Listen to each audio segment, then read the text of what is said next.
Chapter 802. The Lost Forest was a forest in an unknown plain. The Lost Forest was not very vast, but it was already controlled by the Western Heaven Realm. Because the terrain here was complex and ferocious beasts ran amok, it was treated as the last trial field of the Western Divine Realm. In this Lost Forest, the participants would kill each other. Rather than calling it a forest in another plane, it would be more appropriate to call it the graveyard of the gods. For thousands of years, how many outstanding and talented gods had fallen here, becoming the spoils of war for others. Swoosh swoosh swoosh, a few streams of light shot out in the sky. Each stream of light was a god. There were 20 participants, and a total of 20 God Emperor level experts were used to supervise this trial. In the night wind, Li Fei's short red cloak swayed with the wind. The moonlight outlined her enchanting figure and charming face. She stood in the wind, hiding her aura to the point where it was almost impossible to detect her, like a leaf in the wind. Her beautiful eyes shone as she quietly watched everything in the forest.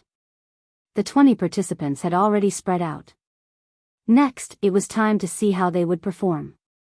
The killing would only stop when there were only 10 people left. Rustle, a clear sound came from the leaves in the grass. In the darkness, a beautiful figure crouched in the bushes. It was Sheen. She did not fly, because once she used her divine power to fly, she would definitely expose her position and attract other hunters. This was the last trial, and it was destined that she would not have any friends. She held the star's sword in her hand, and the blade was not unsheathed. On her waist, there was a military knife that she had brought from the banished land. This knife was not a divine weapon, but it was sharp. However, at the crucial moment, this kind of inconspicuous weapon would always play a magical role. Sheen was waiting for the appearance of her prey. Perhaps, it could be said that she was waiting for the trial to end. As long as she was not killed and not on the list of 10 dead, she would pass. No matter what, these 20 people were people that she had been with for many days. Although Sheen would not be merciful, at least she would not lose her nature and fall into bloodthirst and killing. After waiting for nearly half an hour, the prey finally arrived. In the darkness, a figure slowly approached. It was a man in his 20s, wearing leather armor. His face was filled with caution as he looked around. In his hand was a cross-shaped sword that glowed with a faint divine luster. It was Luoda, a disciple chosen by a prestigious family at the edge of the star region. He was at the 22nd Grotto Heaven Realm and could be considered an expert. Shwa shwa, on Rhode's neck, there was a nameplate shining with a silver luster. This was his nameplate, and it would also be someone else's spoils of war. Sheen continued to remain silent and calm, as if his entire being had become one with the earth. Rhode was injured. His left arm was dripping with golden blood. There were pursuers. Moreover, the pursuer wasn't far away. A powerful pressure covered the sky and covered the earth. A person fell from the sky like a bolt of lightning. Bang! The blade of the sword split a huge rock in half, emitting a radiance that was as bright as the sun. Although Rhode dodged this attack, the aftershock had already burned Rhode, burning through his leather armor and burning red marks on his chest. The blade of the sword was emitting a piercingly cold radiance, illuminating the face of the pursuer. It was Luo Pei, the chosen disciple of the Sea Breeze clan. You really want to kill me?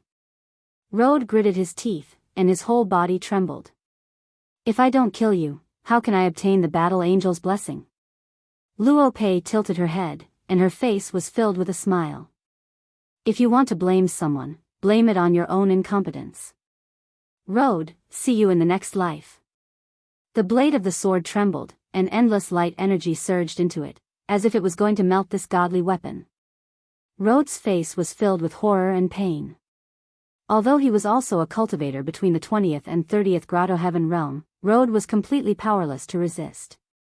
Not only was Luo Pei stronger than him in terms of strength, but she also completely surpassed him in terms of martial arts and battle techniques. This was also the reason why he was defeated within 10 moves. Pung! Divine power erupted, and in the blink of an eye, the ribs in front of Rhode's chest were burned to ashes, and his life was gone. His body was like a fallen leaf that was blown away by the wind, and it just happened to fall in the direction of Sheen. He landed on the ground with his head raised, and he slid far away. His chest was burning, and he was only 1 meter away from Sheen. A pair of eyes filled with fear and unwillingness looked at her. Not good. Sheen's heart turned cold. What a coincidence, Rhodes' corpse just happened to expose her hiding place. She hurriedly leaped backward. Sheen. Luo Pei was slightly stunned. She stepped on Rhodes' corpse with her battle boots, and reached out her hand to pull off his name tag from his neck. She almost broke Rhodes' neck. She raised her head to look at Sheen, who was standing on the hill, and smiled. Don't be afraid. We are in the same group, and Rhodes is just a pitiful individual. Why don't we work together? This way, no one in the entire Lost Forest will be our match. Oh, is that so?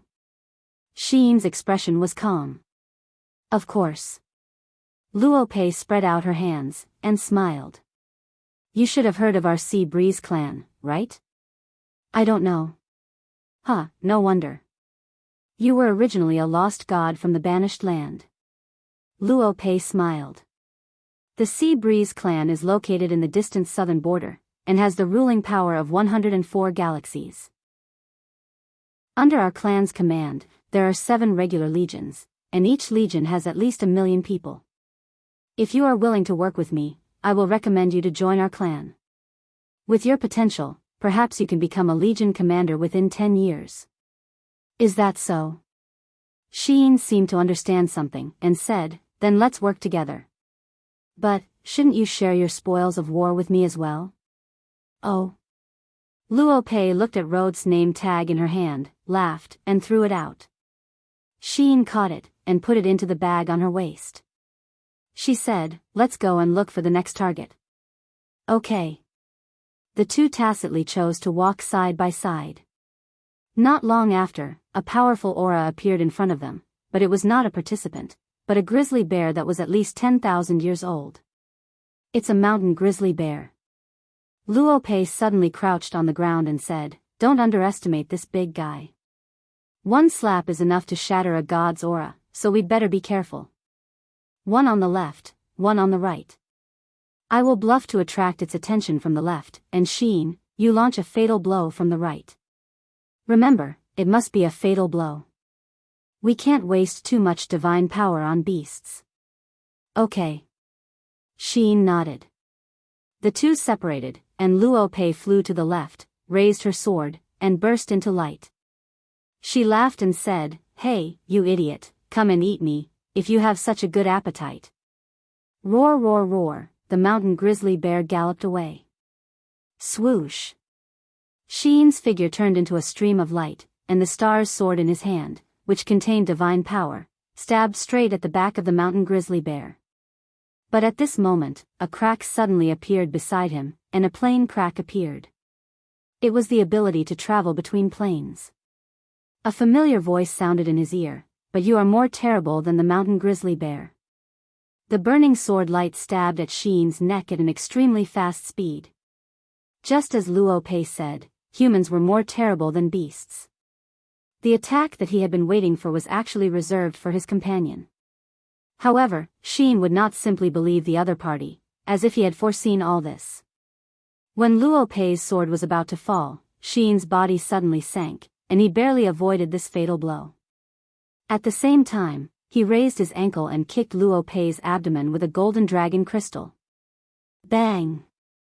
Golden rays of light splashed in all directions, and Luo Pei could not help but let out a muffled groan as he felt a heart-wrenching pain in his abdomen. However, that was not the end of it. Shi Yin's sword pierced into his right leg, and a halo of light blossomed, completely breaking through Luo Pei's protective divine power wall. Roar! A black shadow descended from the sky. It was the mountain grizzly bear. It pounced down from above, and its sharp claws slapped on Luo Pei's shoulders. It opened its mouth and bit off more than half of Luo Pei's head. With another bite, the entire head was bitten off, and it was a horrible sight. Sheen quickly retreated, and she opened her hand and sucked Luo Pei's nameplate over. This way, she already had 2 nameplates. As long as she did not die, she was almost destined to be in the top 3. Swoosh! Her figure hid in the dark forest and did not appear again. In the air, a god emperor-level instructor with his arms crossed watched coldly. He could not help but laugh. Interesting, what a ruthless little girl. No wonder even Deputy Dean Li Fei said that the people in this god's chosen trial are very strong. Bang! When it was close to dawn, in another direction of the lost forest, a corpse fell heavily to the ground. It was also a candidate from a different plane. Ding! Dora's arm was covered in the golden blood of the gods. She took off the nameplate of the dead man and hung it on her chest. On her chest, there were a total of 5 nameplates flashing. This meant that she had already killed 4 people. Dora suddenly turned around and looked at the other side of the mountain range. There was a ripple of divine power. She could not help but laugh, and her beautiful face was full of malevolence. Terralyn, I found you. Swoosh! Her figure suddenly disappeared. Dora was like a goshawk falling from the sky, pouncing on its prey. The prey was Terralyn, who was holding a thin sword and running in the forest. 2 nameplates were hanging on Terralyn's chest, and her arm was injured and stained with blood. Die, Terralyn. Dora abruptly raised his long sword, and a brilliant light burst forth, illuminating the entire forest as if it were daytime. Ah! Terralyn raised her head to look at the sky, her face full of horror. At this time, Li Fei's voice came from the distant sky. The number of surviving participants is 10. The trial is over. All participants, come to me and calculate the results. The trial is over. Terralyn shouted. She knew that she was no match for Dora. However, Dora did not have the slightest intention of stopping. Her eyes were full of malevolence as she shouted, childish. The winner does not need 10 people. All of you can die. Chapter 803. Bang! The soil flew up and the beam of light almost penetrated the ground for dozens of meters. A wisp of blood floated in the air. In less than 10 moves, Terralyn was defeated. Her body flew backward in the jungle like a cannonball, only stopping after smashing through countless trees. Her body was covered with thorns and bushes. Ugh! Terralyn quickly sat up and spat out a mouthful of blood. She knew she was running out of time. Dora's figure was like a phantom that came with the wind, constantly expanding the law of light divine power on the verge of erupting. How could this be? A stream of blood flowed down from Terralyn's forehead and into her eyes, mixing with her tears. She wailed in a low voice. As an outstanding member of the younger generation of the Light Clan, was she going to die here? Moreover, the Light Clan's patriarch had already told the trial field to not let Terralyn die no matter what. But where were the instructors in front of her?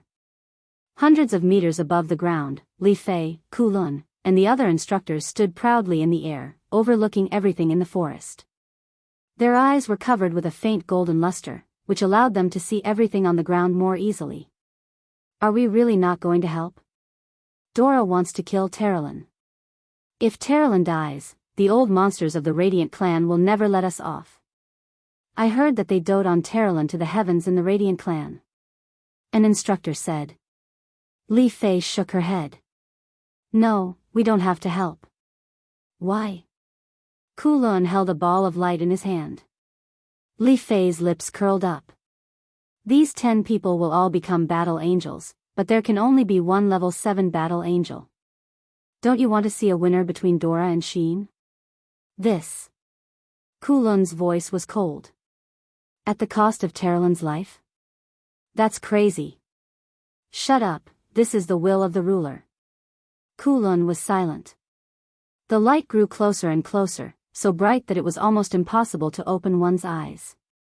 Dola held a blazing sun in her hand, and her domain descended upon Terralyn, making it almost impossible for her to move. Only the heavens knew how such a young woman could unleash such a powerful domain. Goodbye, father. Terralyn knew that her death was near.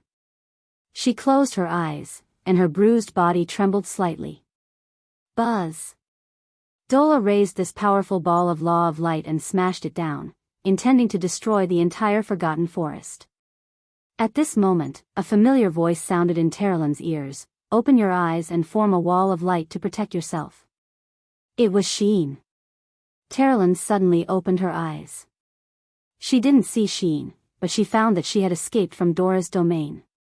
She hurriedly sat up and opened her hands to condense the energy of the light wall. This was the only power that could protect her from harm. In the air, the dazzling light made it difficult to open one's eyes, but Terrelyn knew that a force that was not inferior to Dora's had appeared. Boom! An explosion sounded in the dark night. The two forces collided continuously, producing as many as 7 sharp explosions in a second. It was as if the entire forgotten forest was about to be destroyed. Waves of shockwaves swept across the surroundings. Terrelyn furrowed her brows and forcibly protected herself with a barrier of light, but she felt a chill in her heart. She knew that the battle between Sheen and Dora was happening in the blurry barrier of light. She was of the same generation as them, but the disparity in strength between them was so great that it was hard for her to accept this fact. Pung! The light sound echoed endlessly, and the victor had been decided. A figure fell from the sky and landed heavily in the forest. Light splashed everywhere, and a gully of at least 100 meters was left on the ground. It was as if a meteorite had fallen from the sky. Amidst the lingering smoke, Dora struggled to stand up with the help of her long sword. Her body trembled slightly, and she looked up at the sky and murmured, "What the hell are you?" The sky was dark, and Sheen's petite body was almost completely invisible. Her voice was also very soft as she said, "The trial is over. Unnecessary killing is not a trial, it is bloodthirst." "You bastard." Dora gritted her teeth. At this moment, Li Fei and the other God Emperor level instructors landed one after another, and participants from all directions were constantly gathering. The trial was really over. "Terrelyn, are you okay?" Li Fei asked calmly. Terrelyn shook her head and stood up by herself. "I'm fine. Thank you for your concern, Vice Dean." "You're welcome." Li Fei looked around and saw that there were only 10 participants left. "Congratulations, you will all receive the Battle Angel's inheritance and blessing. I now announce that Dora obtained the most nameplates, but she was just defeated by Sheen, so Sheen is the final number 1 in this God's chosen trial. Dora is ranked 2nd, Terrelyn, Lake, and Zhou Shimin are ranked 3rd, and the rest are all in the top 10. Tomorrow morning, all of you will gather at the trial hall and follow me to the temple.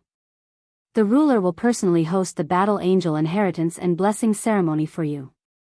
"Yes. Now, all of you, stand beside me." Everyone approached. Li Fei stepped on the ground and shouted. In the blink of an eye, everyone disappeared from the empty forest. Air swirled, and the empty forest returned to its original peace. If they wanted to liven up again, they would have to wait for another 100 years. After dinner, the dormitory was empty except for Sheen and Terrelyn. The other girl had already been killed by Dora in the final trial. Sheen leaned against the headboard and closed her eyes. The power of the law of light slowly circled around her.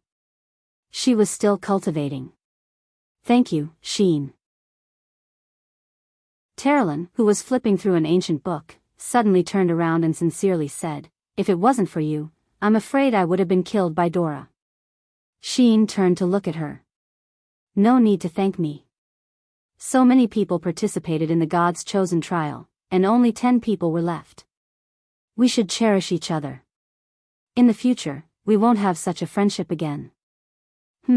Terrelyn muttered, "I heard that Luo Pei was killed by you?"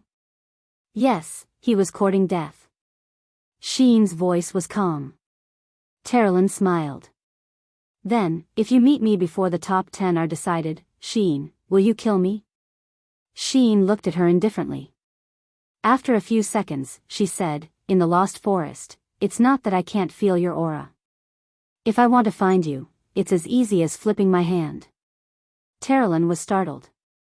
The fear on her face disappeared in a flash, and was replaced by a smile from the bottom of her heart. "Sheen, we're friends from now on, right?" Sheen smiled. Yes. Lake and Zhou Shimin grew up with me. They're not bad people. Maybe we can unite in the future, although Lake seems to want to pursue you. Lake? Sheen smiled. I remember this person, but I don't have a deep impression of him. Sheen, Lake is handsome and not weak. Will you be together with him? Be together? Sheen couldn't help but smile. I've never thought about it. Moreover, I can feel that there's someone waiting for me. I want to be with him, and there won't be anyone else. Who is it that our Miss Sheen thinks so highly of? I don't know. I can't remember him. Sheen leaned her head against the headboard and said helplessly. Terilyn closed her book and smiled. It's okay. I'll accompany you. We'll go find him together. Yes. Sheen nodded and thought for a moment. Terilyn, there are a total of 10 of us who will receive the Battle Angel's inheritance. But I feel that things won't be so simple. You have to be mentally prepared. Perhaps what awaits us isn't great power or a noble status, but something else. Yes, I know. This year's Chosen of God trial is indeed strange, but I can't say what it is. Sleep early. You'll receive the inheritance tomorrow. Okay. The next morning, the 10 participants woke up early. After eating breakfast, they gathered in the trial hall. This time, not only was Li Fei present, but there was also another familiar figure. Shi Yan. The blazing angel had arrived. Shi Yan smiled. When she saw Sheen, she opened her arms and hugged her. She patted her back and said, Sheen, you really didn't disappoint me. Congratulations, you will become a powerful rank 7 battle angel. Sheen was a bit dazed, but she still smiled and said, Thank you, Lady Shi Yan. Li Fei said respectfully, Since everyone is here, Lady Shi Yan, shall we go? Yes. Shi Yan lifted her foot and lightly stomped on the ground. Immediately, rays of golden light surrounded the feet of everyone in the hall. With a so sound, everyone's body was pulled into a different plane. After passing through, they easily arrived outside a dignified and solemn building. Giant pillars rose into the sky, hidden in the clouds. This building was actually hundreds of meters tall. It was breathtaking. God Temple, the holiest place in the Western Divine Realm. Follow me. Shi Yan smiled and stepped into the God Temple. The participants followed Shi Yan in. The inside of the temple was very spacious. In the center of the temple, there was a magic seal on the ground. Dozens of meters around it were divine servants. These divine servants were wearing white robes, and their faces were hidden under their hoods. They were chanting something. In the center of the temple, there was a luxurious throne. A person was sitting on the throne, and his body was shrouded in a light curtain. No one could see his appearance. Ruler, Claude. Congratulations, my children. Claude smiled faintly. Sheen frowned. Claude's voice made her hair stand on end. Terilyn, Lake, and the others looked at each other in shock. Although they were all well-known figures of their families, none of them had actually seen Ruler Claude. Even their parents might not have had the honor of seeing him. Dora looked straight at Claude. His eyes were not filled with reverence, but with faith and fanaticism. Claude was the symbol of power and prestige, so Dora naturally felt a sense of servitude and admiration towards him. Chapter 804. You are all the cream of the crop in the divine realm, powerful gods who will rule the various planes in the future. May the holy light protect you forever. Claude's voice was very calm. Now, I will carry out the Battle Angel inheritance and blessing ceremony for you. Remember, Battle Angel is just a title, not a true angel. As long as you become a Battle Angel, you will have a chance to break through to become a 4-winged Radiant Angel. When that time comes, you will be the mainstay of the divine realm. The group of contestants listened respectfully to the ruler's teachings in silence. The 2 seraphs, Shi Yan and Eva, floated to Claude's left and right, one on each side. They looked at the contestants leisurely. Shi Yan said, one by one. 10th place, you go first. The 10th place was a contestant carrying a heavy shield. He respectfully came to the center of the temple and stood still. He knelt on one knee and said, "Thank you, Lord Ruler, for your blessing." Claude, who was shrouded in the light, had an indiscernible expression on his face. He merely smiled and waved his hand. In an instant, a powerful wave of divine power enveloped the candidate's body. With a low growl, he fell to his knees, as though he was in great pain. His blood was pumping and his veins were bulging. A strange light elemental power surged in his body, as though it was about to burst his body.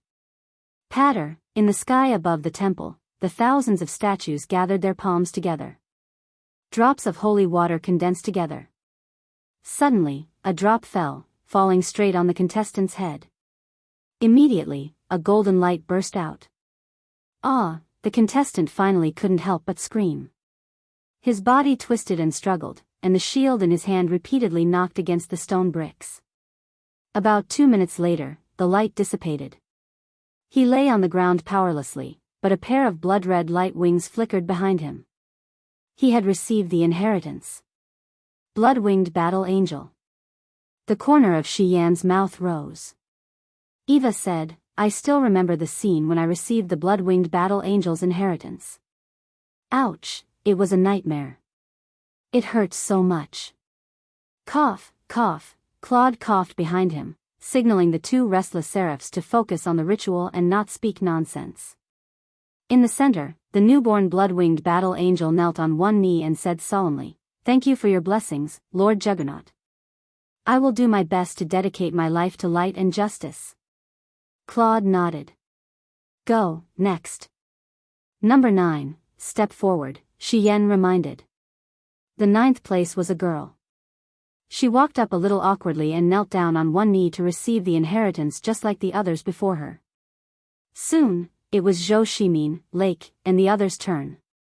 They had all obtained the level 6 Battle Angel's legacy and all had blood wings. When a pair of blood wings appeared behind Lake, Terrelin whispered, "How do you feel?" Lake's face was filled with excitement. "Thank you, Sovereign Lord. Thank you, Radiant Light. I can sense that my power is greater than ever before. Compared to before the inheritance? Double the power. Oh my God." Terrelin opened her mouth wide, seemingly looking forward to the inheritance blessing even more. Number 3, Terrelin, Shi Yan said softly. Terrelin stepped forward and knelt on one knee. Not long after, a pair of blood wings appeared behind her. Her power of light greatly increased, and her entire temperament seemed to have changed. The confidence on her face became incomparably proud. When she saw Sheen and Dora again, Terrelin could clearly feel that her power surpassed theirs. Number 2, Dora. Shi Yan frowned. She did not like Dora, because this kind of woman who would do anything for power was actually very annoying and frightening. It was said that in order to learn the martial arts of the Sea Breeze clan in the trial, Dora did not even hesitate to sell her body and sleep with Luo Pei. However, Luo Pei had already been killed by Sheen, and she did not feel any pity and was completely indifferent. Dora piously stepped forward and knelt on one knee, saying, "Thank you, Lord Juggernaut. I will be loyal to the light for life." Claude smiled in satisfaction and raised his hand to activate his divine power to bless. Whoosh, whoosh, waves of golden air reverberated around Dora. She cried out miserably and fell to the ground, as if her reaction was very strong. Li Fei could not help but frown. What's going on? With Dora's cultivation, she shouldn't be in so much pain, right? Shi Yan squinted her beautiful eyes. Is it the power of darkness? Eva opened her mouth, but did not say anything. Ah, Dora's screams grew louder and louder. She was practically rolling on the ground. This did not seem like a blessing, but more like a curse. Lord Juggernaut, what's going on? Shi Yan asked. Claude's gaze was cold. Pain is just to make her stronger. Everyone just watched, and even felt a little sorry for her. Although Dora was bloodthirsty and cruel, making her suffer like this made people feel pity. Finally, after howling for nearly 5 minutes in the golden light, Dora slowly stood up, trembling. Behind him, a pair of black light wings unfurled with a whoosh. Heavens, a black-winged battle angel! Eva cried out in surprise. Black-winged battle angels, a cursed branch of the battle angel race. What's a black-winged battle angel? Sheen was confused. The shock on Terrelyn's face had yet to fade, but she still explained, battle angels are divided into 3 categories. One is the blood-winged battle angel, like us, and the other is the black-winged battle angel. Legend has it that the black-winged battle angel is a cursed member of the angel race. Their strength is lower than the blood-winged battle angel, but as long as they continue to kill and absorb blood, their strength will increase, even far surpassing the blood-winged battle angel. There's another type of battle angel, but it's only a legend. No one knows. Sheen fell silent. In the center of the temple, Dora knelt on the cold stone bricks, her whole body trembling, not out of fear, but out of excitement. Her face was full of a seductive smile. She knew that with her current strength, even 3 Sheens wouldn't be a match for her, because after transforming into a black-winged battle angel, she had broken through to the 50th heaven realm. Blessings and inheritances were ways to imbue divine power into one's body, greatly stimulating one's potential. Otherwise, there wouldn't be so many high-level cultivators in the Western divine realm, and they wouldn't be able to compete with the East heaven at all. Terrelyn, for example, was originally at the 29th heaven realm, but after receiving the blessing of the blood-winged battle angel, she broke through to the 45th heaven realm. In the future, when she obtained 4 or 6 wings, her cultivation would greatly increase. Angel wings were the privilege of the Western divine realm, and also their advantage. First place, Sheen, accept the inheritance. Shi-Yen smiled. She really didn't know how to hide her feelings, and her likes and dislikes were completely written on her face. Sheen stepped forward, and when he brushed past Dora, Dora sneered, and an almost inaudible voice floated into Sheen's ears. You better be able to inherit something stronger than me, or else I'll definitely kill you. Sheen didn't say anything, and only walked forward and knelt on one knee. The corner of Claude's mouth rose, and he raised his hand to carry out the inheritance ceremony. Whoosh, whoosh, whoosh, waves of golden air swirled, and in the blink of an eye, it was like a storm had wrapped around Sheen's body. Instantly, a powerful force spread out, and even the entire temple trembled slightly. Dark clouds gathered outside, and lightning flashed and thunder rumbled. Shi-Yen looked at the sky outside in surprise. Eva opened her small mouth, and her eyes squinted as she smiled. This year's Chosen of the Gods trial is really interesting. Claude was even more stunned, and he stared straight at Sheen, who was enveloped in the light screen. Among everyone present, only he could see through the layers of golden light. Outside, Dora clenched her fists, and her eyes were filled with anger and hostility. Even the black wings on her back spread out involuntarily, as if she was ready for a fierce battle. Terrelyn, Lake, and the others looked at each other. Sheen's power was getting stronger and stronger, and it was rising higher and higher, to the point where they felt an inexplicable sense of submission. So powerful. Li Fei couldn't help but click her tongue. Kulun clenched his fists. Sheen, what kind of identity does she have, to actually have such powerful light divine power? Who knows? The golden shockwaves became thinner and thinner. When the golden mist dissipated, Sheen was still kneeling on one knee. However, a pair of golden wings had appeared on her back. Golden-winged battle angel. Eva took a few steps back, and her face was filled with shock. Sheen actually inherited the golden-winged battle angel. Oh my God, what a blessing. Claude almost couldn't sit still anymore. He coughed and said, "Not bad, Sheen, you really didn't let us down.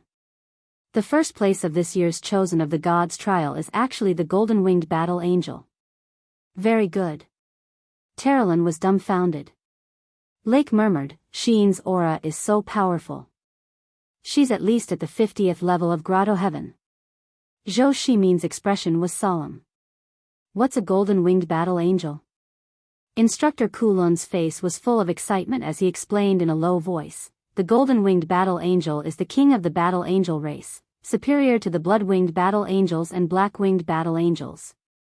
There's only one in 10,000, and legend has it that there hasn't been a golden-winged battle angel in the past 100,000 years. I originally thought this was just a legend, but it seems like it isn't. Legend has it that the golden-winged battle angel is about 50% stronger than the blood-winged battle angel. Zhou Shimin was shocked. Xin stood up, hit her wings, and returned to her original position. She glanced at Dora beside her, and said calmly, "Now, do you still want to kill me?" Dora gritted her teeth, and said in a low voice, "Then you have to be careful when you sleep at night." "Okay, I welcome you at any time." The corner of Sheen's mouth rose, and she said, "Even if you don't come looking for me, I will come looking for you. Don't worry." This time, it was Dora's turn to feel uneasy.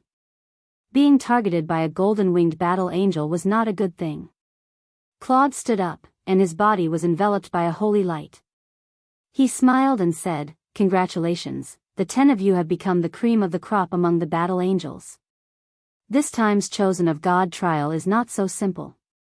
You will receive a new mission, and you will form a team of 10 to complete a mission that concerns the future of the entire Western Divine Realm.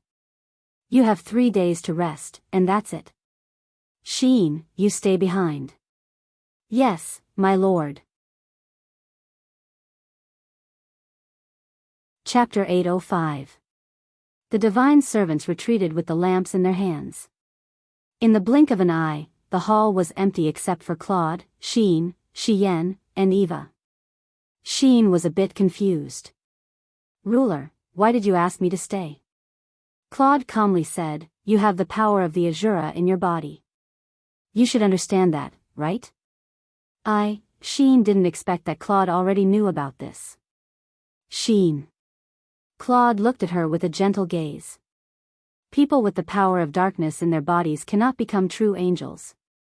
Although you've already completed the inheritance of a level 7 golden-winged battle angel, the power of the Azura in your body will definitely affect your future growth. So, this time, we must completely dispel the power of the Azura and let you become a pure law god of light." Sheen remained silent. Shiyen said, "Sheen, the ruler will use the Lost Paradise to purify your body, but the Lost Paradise is a cursed god artifact. You'd best think carefully before agreeing. Since ancient times, very few people have ever been able to leave the Lost Paradise. Even god emperors might not be able to do so." Her words were undoubtedly a warning to Sheen. "Shiyen, don't be so talkative," Claude said unhappily. "Yes, ruler." Shiyen lowered her head, her eyes flashing with unease. "Sheen, have you thought it through?" Claude asked. Rather than saying it was a question, it was better to say that it was a form of coercion. "Yes, ruler." Sheen had no choice but to submit to a fate that she couldn't control. "Good. Make your preparations. We'll enter the Lost Paradise in 2 hours. Yes, outside the hall, a cold wind blew, causing Claude and Shiyen's robes to flutter. "Shiyen. Ruler. Are you unable to see where you are?" Claude asked. Shiyen bit her red lips and did not continue speaking. "Sheen is just a wandering soul from the banished land. Is it really worth it for you to go against my will?" Claude asked. The great sovereign said that Sheen is nothing more than a wandering soul from another plane. Why should we make things difficult for her? She has already experienced many hardships. If she were to perish in the Lost Paradise now, where would the Heavenly Tao be? Heavenly Tao? Claude smiled. "Shiyen, is she really a wandering soul from another plane?" "Milord, what do you mean?"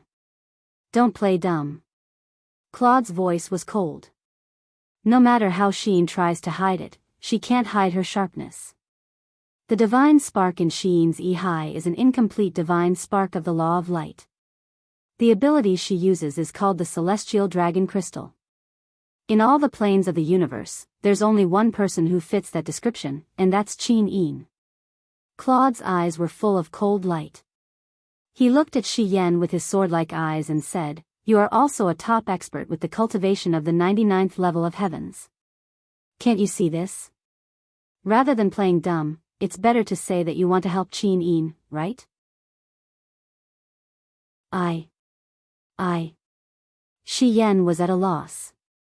Shi Yan, you're too kind. Claude said, if it weren't for kindness, there wouldn't be a second seraph in the Western Divine Realm, right? There's nothing bad about Eva becoming a seraph. Even if that's the case, there's no room for negotiation on this matter with Sheen. Claude suddenly opened his palm, and a dazzling ice crystal appeared in his palm. Even though Sheen was Qin Yin in her previous life, I want her to be baptized in the Lost Paradise. She'll forget everything and become a divine general of the Western Divine Realm.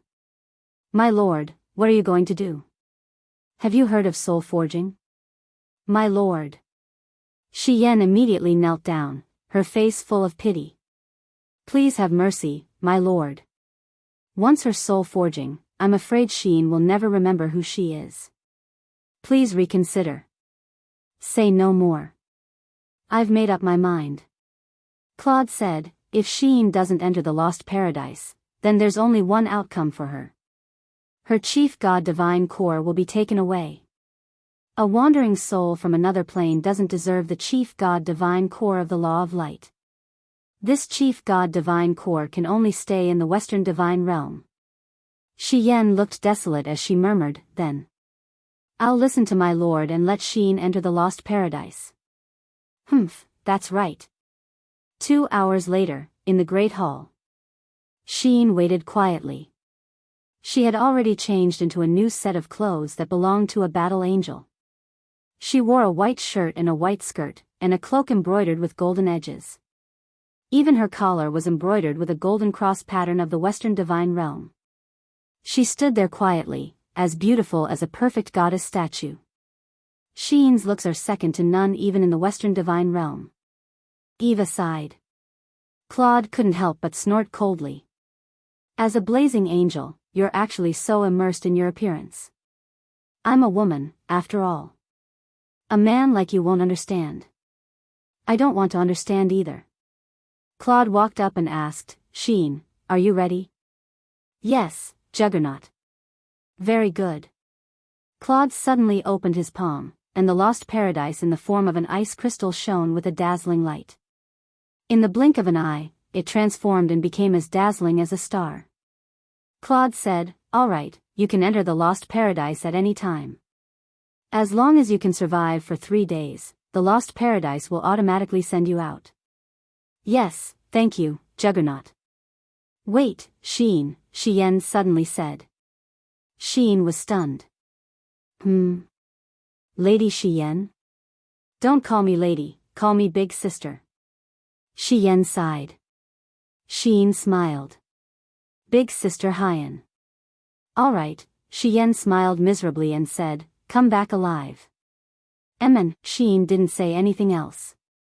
She turned around and leaped into the Lost Paradise. With a swoosh, the world spun around her as her body was pulled down by a powerful force. There seemed to be no end to this. One plane after another flashed before her eyes, and some of them seemed to bring back memories of the past. However, Sheen didn't even have time to think about it. Suddenly, the light in front of her shone brightly, and she fell into an illusory world.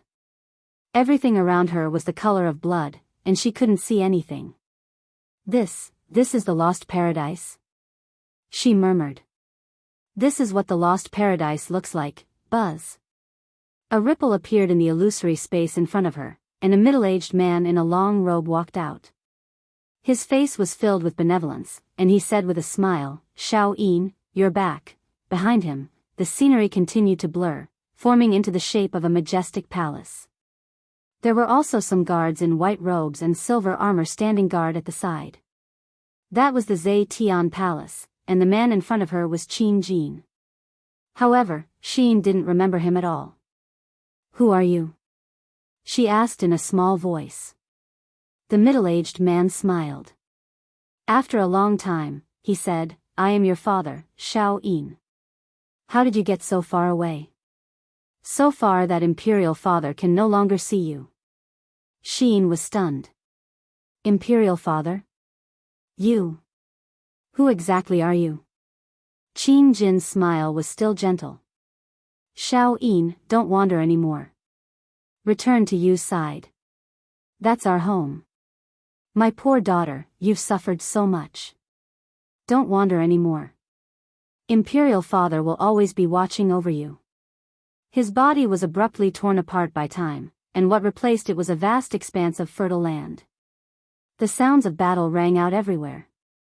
Countless cavalry and infantry charged on the battlefield. The Empire's war flag swayed, but it fell again, and was then trampled by the enemy's iron hooves, filling the ground with mud. Amidst the dripping blood, a young general was covered in blood as he staggered toward Sheen. There were a few arrows in his shoulder and chest, and his leg had been pierced by an enemy's spear. He couldn't walk very well. He dragged his right leg as he walked over step by step, using his long sword to support himself on the ground. That long sword was very familiar, it was Sheen's stellar sword. Xiao Yin. He walked over step by step. Blood flowed down his face, but there was a doting smile on his lips. Xiao Yin, you're back. I've waited for you for 5 years, 5 years. It's good that you're back, it's good that you're back. The sound of iron hooves could be heard, and a huge black shadow descended from the sky. It was a general who was completely pitch black, and he stepped on Sheen's back. Pfft! He vomited blood, and his whole body fell to the ground in a sorry state. He was firmly stepped on by the enemy general.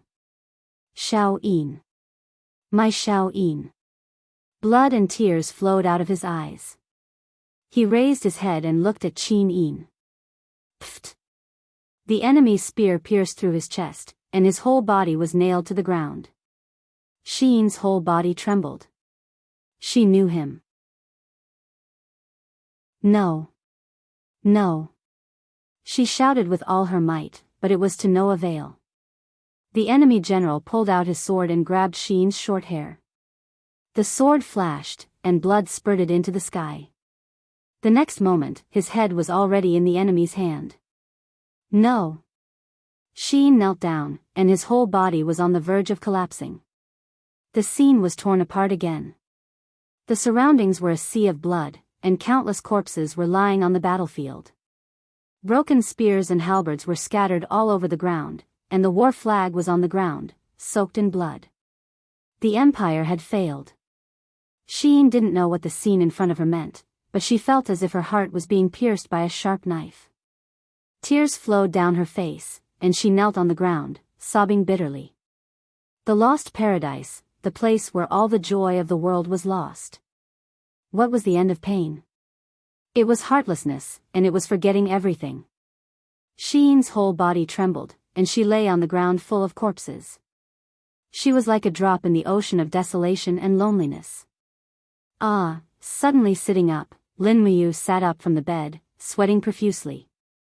Her mind recalled the nightmare just now, and she murmured, Xiao Yin, not far away, Bai Yin, who was sleeping outside the door, also woke up. He hurriedly asked, Your Highness, what's wrong? It's nothing, it's nothing.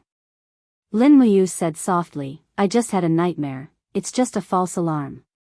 Bai Yin, what time is it now? It's 2:45 in the morning. Oh, is there any news from the East Coast? Not yet, Your Highness need not worry. Go to sleep. Chapter 806. Early in the morning, the area outside Winter Frost City was bustling with activity. Many magic crystal cannons were escorted by soldiers as they slowly entered the eastern capital. Lin Muyu and Tang Xiaoxi stood on the city gate tower, watching as the magic crystal cannons entered the city one by one. Banners fluttered in the distance. Another army had arrived at Winter Frost City. They were the demons from the Endless Forest.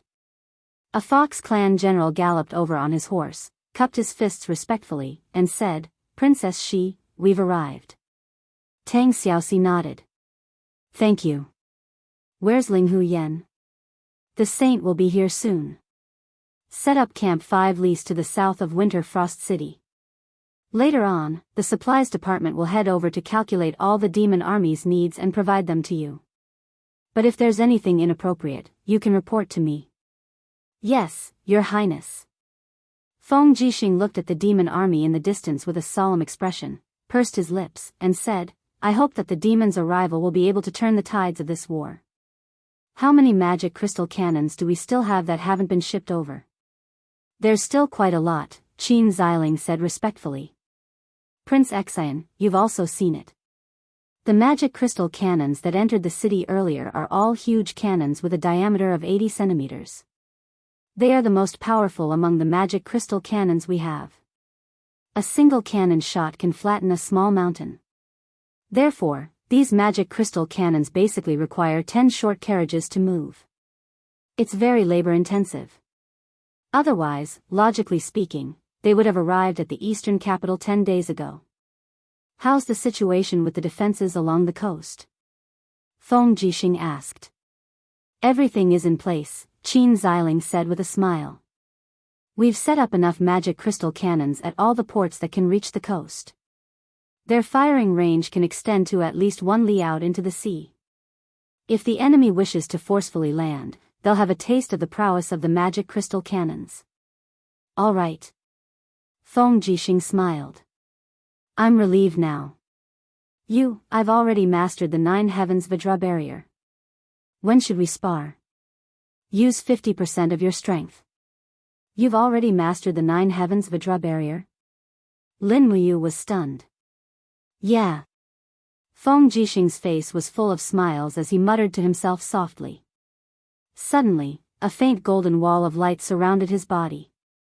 Sure enough, it gave people an exceptionally honest feeling. The highest realm of the diamond body protection was not fake. The Vajra barrier, the 8th heaven's God Force barrier, and the 9th heaven's battle Vajra all required God Force as the source of energy. Before this, Feng Jixing hadn't stepped into the God realm, so he was unable to cultivate them. Now that he had obtained the forged immortal lattice, he was able to cultivate them in one go. At this moment, in terms of defense, he was probably on par with Lin Muyu, who had the gourd wall and the supreme being lattice. Let's spar again when we have time. Lin Muyu smiled with relief, but she secretly sighed that she didn't have enough energy. Just practicing the star tactics and the cultivation of spirit tactics was enough to make her tired, and she didn't have time to practice the diamond body fortification. She had no choice. Her cultivation was based on attacking, and every move was fierce. This was probably the price to pay for the strongest attack at the expense of defense. At this moment, a rider flew over from afar and reported. Reporting to your highnesses, there's a situation in the Eastern Sea. Speak. Feng Jixing said. We just received news from Yushu that 3 dragon knights have appeared over 1,000 kilometers east of Blue Wind Harbor. Their flying speed is extremely fast, and according to the speed of the messenger birds, they will arrive at Blue Wind Harbor in less than an hour. What, an hour? Feng Jixing was shocked. Lin Muyu asked, how many troops are stationed at Blue Wind Harbor? Wei Qiu respectfully cupped his fists. It's the Courage Dragon Battalion's 20,000 soldiers. In addition, there are close to 20 magic crystal cannons and countless strong bows and hard crossbows. The Divine Might Battalion's encampment is less than 10 kilometers away from the Blue Wind Harbor. Duke Fan's 100,000 elite soldiers are stationed there and can be deployed at any time. Lin Muyu pondered for a moment, then asked, then which country are the Dragon Knights from? We don't know. The messenger replied. Feng Jixing pressed his hand on the hilt of the Crimson Phoenix and said, shall we go and meet these Dragon Knights? All right. Lin Muyu ordered, Yang Yan, you and Sister Chu Yao stay behind to guard Winter Frost City. Big Brother Feng, Shao Shi, and I will immediately head to Blue Wind Harbor. Wei Qiu, you go to the Divine Might camp and order them to break camp and approach Blue Wind Harbor immediately. Yes. Tang Xiaoxi stuck out her tongue. 3 dragon knights shouldn't be enough to make us mobilize so many people, right? Who knows if it's 3 or more. Shao Shi, don't forget, most of the dragon knights are at the divine realm. They can shatter space and fly. The moment they conceal their presence and fly over the sea, hundreds of dragon knights could descend upon Blue Wind Harbor in an instant. At that time, I'm afraid we will be unprepared. Yes, let's go. The three Divine Realm experts exerted their strength together, and 3 consecutive explosions appeared above the city. In the blink of an eye, they had already flown half a kilometer away.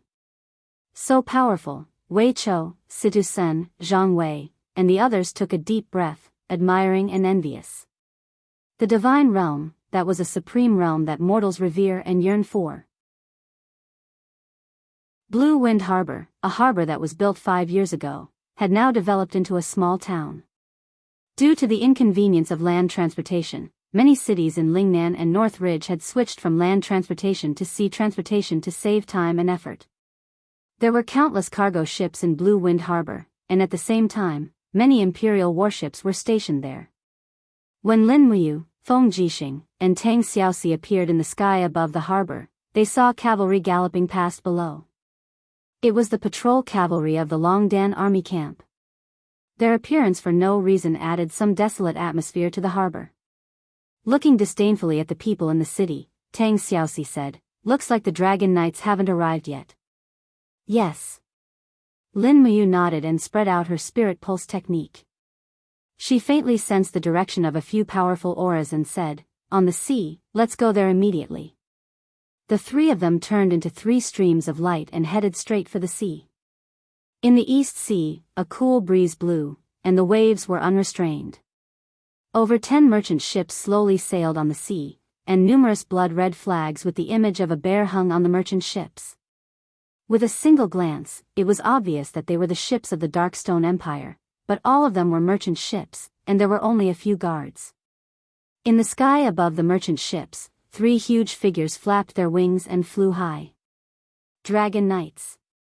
Among them, the leader of the Dragon Knights wore the badge of a high-ranking general. He had red hair and a handsome face full of killing intent. He looked into the distance and said with a smile, "Looks like the main force is coming to welcome us." A Dragon Knight behind him said cautiously, "Vice Commander Han Shu, are we really going to fly into the territorial waters of the Shattered Cauldron Realm? If we go any further, we might be attacked at any time. After all, we haven't signed the honorary Shang League with them yet. What are you afraid of?" Han Shu had a cold smile on his face. "This time, His Majesty sent us here to give them a warning. Moreover, I also want to experience the strength of the legendary sacred martial venerables of the Shattered Cauldron Realm. But Lord Commander said that we can't fight with them, lest we ruin our plans." "Shut up. A general can't obey the Emperor's orders in battle. Don't you understand such a simple logic? If Lin Muyu and Feng Jixing attack us, are we just going to sit and wait for death? Calm down, they will be here soon." "Yes." The 2 Dragon Knights behind him grabbed the reins together and caressed the neck of the huge dragon, comforting it and calming it down. Swish swish swish, 3 streams of light tore through the sky at an extremely fast speed. In the blink of an eye, 3 people wearing magnificent brocade cloaks appeared in the sky ahead. They were Lin Muyu, Feng Jixing, and Tang Xiaoxi. Dang! The Ice Origin sword was unsheathed and emitted a sharp buzzing sound. Lin Muyu smiled faintly and said, "The territorial waters of the Qin Empire prohibit any foreign race army from entering. Lord Dragon Knights, please return." Han Shu laughed loudly and cupped his fists. "I believe this must be His Highness Emperor Qin of the Shattered Cauldron Realm?" "Yes, and you are?" "I am Han Shu, the Vice Commander and Dragon Knight of the Blackstone Empire, one of the sacred martial kings of the Empire." "Greetings, His Highness Emperor Qin." "So it's Lord Han Shu." Lin Muyu returned the greeting and said with a smile, "May I know why Lord Han Shu has come all the way to the territorial waters of the Qin Empire?" Han Shu said, "It's nothing much. It's just that Your Highness has seen it for yourself. These over 10 warships are filled with platinum and silver produced in our Blackstone Empire. His Majesty, the sacred martial emperor of the Blackstone Empire, has over 10 princesses and has long admired the exquisite brocade of the Shattered Cauldron Realm. His Majesty dotes on the princesses and thus wishes to use these gold and silver to exchange for some brocade and satin to make some nice clothes for the princesses. We dragon knights have been ordered to escort this batch of precious resources. Your Highness, please let us through. Feng Jixing frowned and said, even so, we still can't allow foreign armies to enter our territorial waters. Lord Han Shu, please understand. This must be Prince Exan Feng Jixing, right? As expected, he has a dignified appearance. Han Shu stroked the short beard on his chin and said with a smile, I've long heard that Prince Exan Feng Jixing is proficient in both the pen and the sword.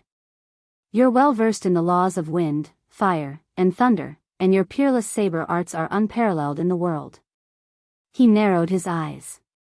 Since Prince Exan doesn't agree to our request, then in order to show the friendship between our two countries, why don't we spar with martial arts and seek your Highness' guidance? This way, I, Han Shu, won't have to return empty-handed. At the very least, I'll be able to witness the demeanor of a hero from the Shattered Cauldron realm. Feng Jixing's gaze was cold, and his two sabers were already enshrouded with gales and killing intent. Wait a minute. Lin Muyu stopped their plan to spar and said with a smile, Lord Han Shu, you're an expert at the sacred Martial King realm while Big Brother Feng has only just stepped into the 17th level of the Grotto Heaven realm. If you challenge Big Brother Feng with your 57th level of the Grotto Heaven realm, won't you be seen as bullying the weak? I believe that the Blackstone Dragon Knights are righteous people and wouldn't do such a despicable thing, right? It was true that Feng Jixing was definitely not a match for Han Shu. This was something that he himself was very clear about. Han Shu clenched his fists and said with a faint smile, then what does His Highness Prince Qin mean? Lin Muyu smiled and said, Prince Xian is my elder brother and is stronger than me. I can only be considered second in the Qin Empire. Lord Han Shu, 3 people have come this time around. Why don't you choose the second strongest among you to spar with me? How about it? Han Shu was stunned. The gaze of a dragon knight who wore dark green armor behind him turned cold as he said, Deputy Commander, since His Highness Prince Qin has issued a challenge, then we have no choice but to accept it. Gao Lian, think carefully. He's Lin Muyu, Han Shu said with a disdainful gaze. I know the pros and cons, Deputy Commander, please rest assured. All right then. Chapter 807.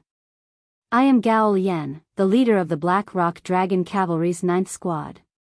I am also a dragon rider general and a martial king. Gao Lian held his dragon spear, his eyes filled with arrogance as he smiled and said, Your Highness, please enlighten me. Gao Lian's body pulsed with a total of 31 waves of divinity. He was a cultivator who had just stepped into the martial king realm. Lin Muyu lowered her sword and silently looked at her opponent. Gao Lian wasn't that scary. Lin Muyu had already reached the Grotto Heaven realm and wasn't too far away from her opponent. Furthermore, with the strength of her supreme godhead, she might even be able to win. What was scary was Han Shu, who was standing behind Gao Lian. If Gao Lian lost, Han Shu would definitely make a move. At that time, it would be impossible to resolve the situation. However, they had no choice but to make a move. As long as they showed weakness, with Han Shu's ruthless style, he might just kill all 3 of them. Lin Muyu had no other choice. Please enlighten me, Your Highness. Gao Lian raised his dragon spear and suddenly roared. He rode on his dragon and flew over. The dragon spear turned into a sharp cone that carried a whirlwind and pierced straight towards Lin Muyu's chest. It was extremely fast and ruthless. Clang! Sparks flew everywhere. Almost no one saw how Lin Muyu blocked Gao Lian's attack. She used the fallen star steps in her battle boots, and every step she took caused ripples of blue light to form on the walls of the void. It was a beautiful sight to behold. Lin Muyu's speed was too fast, but she moved in the air as if she was walking on flat ground. In a twirl, she arrived above Gao Lian's head. Her long sword slashed down sharply, and the light was dazzling. Come at me. Gao Lian's eyes were burning with fighting spirit. He suddenly flipped the human-dragon unity, twisting it as he waved it. Like a drawn bow, the tip of the bow contained a tremendous force as it flew towards Lin Muyu's blade. Bang! The raging flames collided with the gales, and the strong airflow forced several people in the surroundings to retreat. Even Han Shu and the other Dragon Knight had to retreat slightly on their giant dragons to avoid the shockwaves. Gao Lian's figure flipped, and the giant dragon became incomparably agile. At the same time, the giant dragon's body was enshrouded in a faint azure light, as if it was a star. That was a kind of domain-level power. Once Lin Muyu entered this domain, she would feel as if her feet were stuck in mud, and it was extremely uncomfortable. She had already experienced this ability when she was challenging Lei Wen. The Dragon Defense Spiral was a technique that every Dragon Knight would eventually master. It was an ability that allowed humans and dragons to become one. Once a Dragon Knight mastered the Dragon Defense Spiral, their combat strength would increase exponentially. Roar! The dragon let out an angry roar and bit down on Lin Muyu's leg. Be careful. Tang Xiaoxi was so scared that her face turned pale.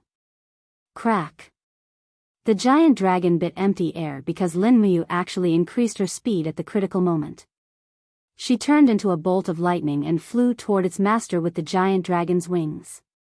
Her long sword was imbued with star power. 5 mountains descend from the heavens. Gao Lian's killing intent surged. He laughed loudly and raised his dragon spear to parry. Clang! Sparks flew.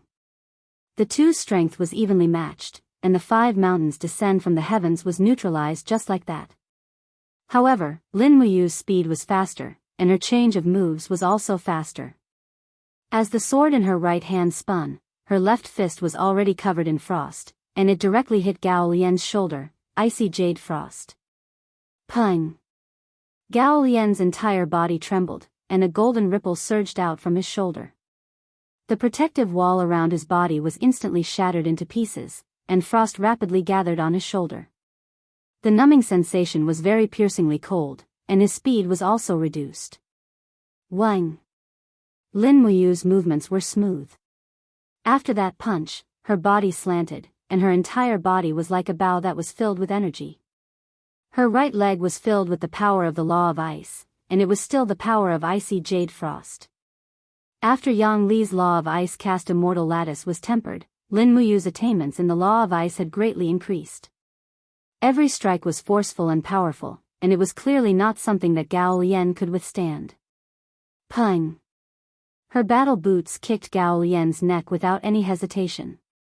The strength of this kick was so great that Gao Lian's body was about to fly off the back of the giant dragon. However, the Dragon Imperial Battle Spiral forcefully pulled him back, and he tumbled along with the giant dragon, cutting a sorry figure. Woo! The giant dragon let out a sorrowful cry. Its master was injured, and it was affected as well. Gao Lian spat out a mouthful of blood, and his neck and shoulders were almost covered in frost. He had lost, and he could no longer fight for a short period of time. His face was flushed red, and no matter what, he never expected this result.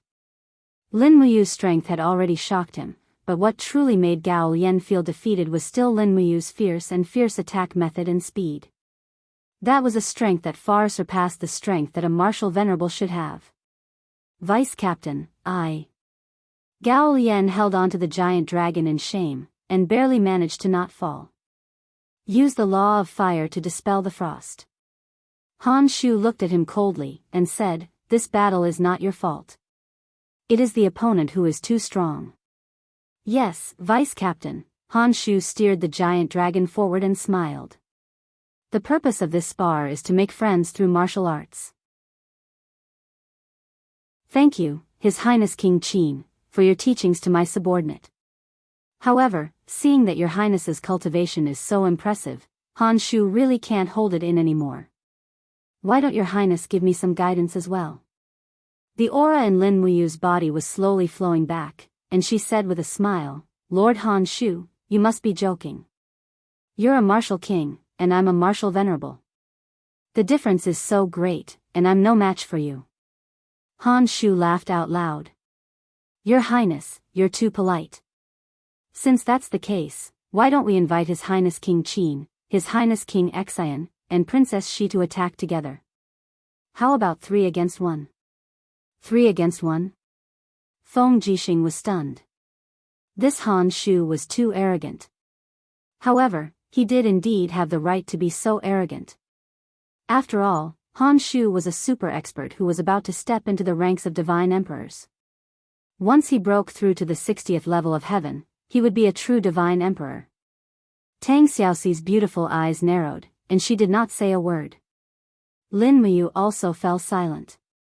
Han Shu could not help but laugh out loud. It can't be, right? With such a vast territory, could it be that the 3 strongest people in the Shattered Cauldron realm do not dare to join forces to fight against a mere Han Shu? Dang! Dang! Feng Jixing drew his 2 sabers and had already made up his mind. You, Princess Shi, don't let the deputy commander of the Blackstone Empire's Dragon Knight troop look down on the Shattered Cauldron realm. Since he wants to fight 1 against 3, then let's do it. Lin Muyu smiled. All right. Tang Xiaoxi did not use the nation-suppressing whip. Instead, she lowered her hands gently, and streams of intense flames covered her entire body. Her 9-tailed demon fox transformation was about to appear. Everyone, make way. Han Shu smiled and said to his 2 subordinates, don't be affected by my shattering powers. Gao Lian and the other Dragon Knight naturally knew how powerful Han Shu was. As long as Han Shu went all out, it was rare for him to meet a match. Although the 3 people in front of them could summon the wind and summon the rain in the Shattered Cauldron realm, they would most likely be defeated if they really went against Han Shu. The air seemed to be filled with suffocating air currents. Perhaps because the air currents were no longer flowing, the entire space seemed to have become a prison. That was a domain that was stronger than any of Lin, Feng, or Tang's domains. Han Shu cupped his fists, rode on the giant dragon, and said with a smile, Han Shu, a cultivator at the 57th level of the Grotto Heaven realm. My ultimate technique is called Heaven's Shattering Fist, and it uses the power of spatial laws. Please enlighten me. Feng Jixing let out a low yell and took the lead to attack. The Scarlet Phoenix and Azure Dragon created 2 storms and pounced towards their opponents. Pung! When Han Shu raised his fist, the space in front of him froze. With a loud bang, countless cracks appeared in the plane in front of him, as if glass was about to shatter. Feng Jixing's saber force was instantly dispersed. Even the space was destroyed, so what could the power of the wind attribute do? What a terrifying spatial destructive power. Feng Jixing's body spun, and his face was filled with shock. Let's attack together. Lin Muyu didn't care if it was embarrassing or not. She rushed out like lightning, and her sharp sword turned into a golden light, instantly launching a concentrated sword slash at Han Shu's left side. However, Han Shu also responded with heavy punches, and every punch carried the power to destroy the space, completely sealing off Lin Muyu's sword chi. Hula, flames swept past, and it was Tang Xiaoxi's close combat attack. Her sharp claws were enshrouded in light, and the 9-tailed demon fox's beautiful figure disappeared in a flash. The sharp claws landed on Han Shu's back, but a spatial crack also appeared there, almost perfectly blocking Tang Xiaoxi's attack. Ah, Tang Xiaoxi was sent flying by the power of space. Raising her palm, she attacked the dragon's abdomen with a divine array seal from below. Buzz buzz buzz, as if it had sensed the impending danger, the giant dragon let out a roar. Han Shu's arms shook in unison, and a thick dragon imperial battle spiral enveloped the giant dragon. With a loud bang, flames soared into the sky, and Tang Xiaoxi's divine engraving seal was naturally ineffective. Whoosh! Feng Jixing got close and slashed. The Crimson Phoenix was extremely fast, and struck the divine wall in front of Han Shu's chest with lightning. This time, Han Shu's reaction couldn't keep up. He didn't expect Lin, Feng, and Tang San to attack so fast. This strength was not like a Saint Martial Venerable, but a group of monsters from another plane. Rip! Lin Muyu's attack landed on the divine wall almost at the same time. Although it couldn't penetrate the divine wall, it consumed a lot of the divine power that Han Shu used to strengthen the divine wall. Get lost. In a hurry, Han Shu could only attack one person, so he chose the weaker Feng Jixing and heavily punched Feng Jixing's chest. With a loud bang, Feng Jixing flew back 100 meters, his face ashen. The fighting Vajra's protective divine power couldn't even withstand a single punch from Han Shu. "Ah, now is the time," Feng Jixing said sadly. In just half a second, when Han Shu raised his head again, he saw a longsword surrounded by pure divine power of the law of fire. It was Lin Muyu's dragon flame spiral break. Puff! The divine wall was broken in one blow, but the power of the spiral break was also exhausted. "You're dreaming," Han Shu roared.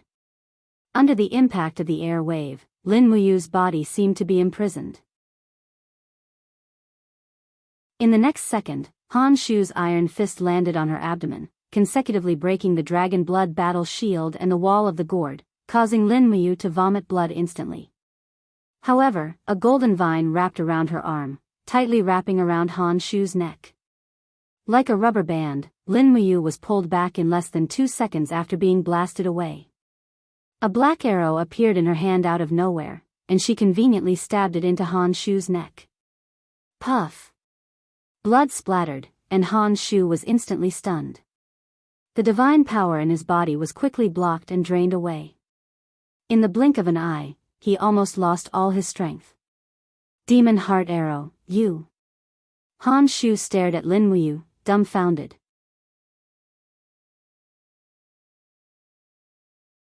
Chapter 808. Yes, it's indeed the demonic heart arrow. Lin Muyu wiped the blood from the corner of her mouth and said, "It's a treasure found by the merchants of your country. Lord Han Shu, now that your divine power has temporarily disappeared, do you still want to continue fighting?" Han Shu's face was pale. Continuing to fight at this time was simply courting death. Han Shu's divine power had been sealed by the demonic heart arrow, and he could only have the cultivation of the divine sky realm at most. As for the other 2 dragon knights, one was injured, and the other was frightened. They were definitely no match for the 3 people in front of them. The Qin Empire is indeed full of talents.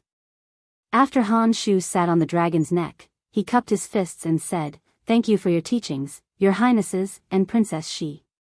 Han Shu will go back and report to His Majesty now. The diplomatic relations between the Blackstone Empire and your country will certainly last for a long time. After the Honorable Shang League is concluded, the major merchant guilds of the Blackstone Empire will send merchant ships." "Thank you very much." He was obviously much more polite than before. Lin Muyu didn't want to kill Han Shu. Killing him was a small matter, but attracting the 2 martial god-level experts of the Blackstone Empire would be a big problem. Moreover, this battle was just to make a show of force, so there was no need to kill them all. The Qin Empire needed time to prepare their forces. Then, "Thank you, Lord Han Shu." Lin Muyu looked at the dozen or so merchant ships on the surface of the sea and said, "I will personally escort these merchant ships into Blue Wind Harbor. After they have unloaded their cargo and replenished their food and water supplies, they will return the same way." "Then, what about our cloud brocade?" Gao Lian couldn't help but ask. Lin Muyu smiled, "We naturally have cloud brocade, but it's very expensive, so we can only give you half a ship's worth of cloud brocade and silk." "What?" Gao Lian was a little angry. "Is cloud brocade more expensive than gold and silver? We have more than a dozen ships with very deep drafts, which are genuine platinum and silver." "Gao Lian." Han Shu suddenly scolded, "Don't be rude to His Highness. Since His Highness said so, he must have good intentions. Half a ship's worth of cloud brocade is fine." "But..." Gao Lian wanted to say something but hesitated. He was stopped by Han Shu's fierce gaze.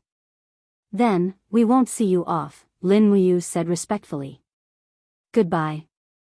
Han Shu cupped his fists and urged the dragon to fly back. A few minutes later, the dragon had already flown far away. Gao Lian's face was pale as he said, "Vice Captain, we've lost these gold and silver ships just like that. How are we going to explain this to His Majesty when we return?" In order to raise this amount of gold and silver, the provincial treasury has been emptied. Cut the crap. Han Shu said coldly, is money more important or your life more important? I don't need to remind you about such a simple matter, right? Just now, Lin Muyu and Feng Jixing could have killed us at any time, but they didn't. Don't you know when to stop? But, Gao Lian's expression was one of unwillingness as he said, but if we lose this gold and silver, how will we explain it to His Majesty and the Marshal?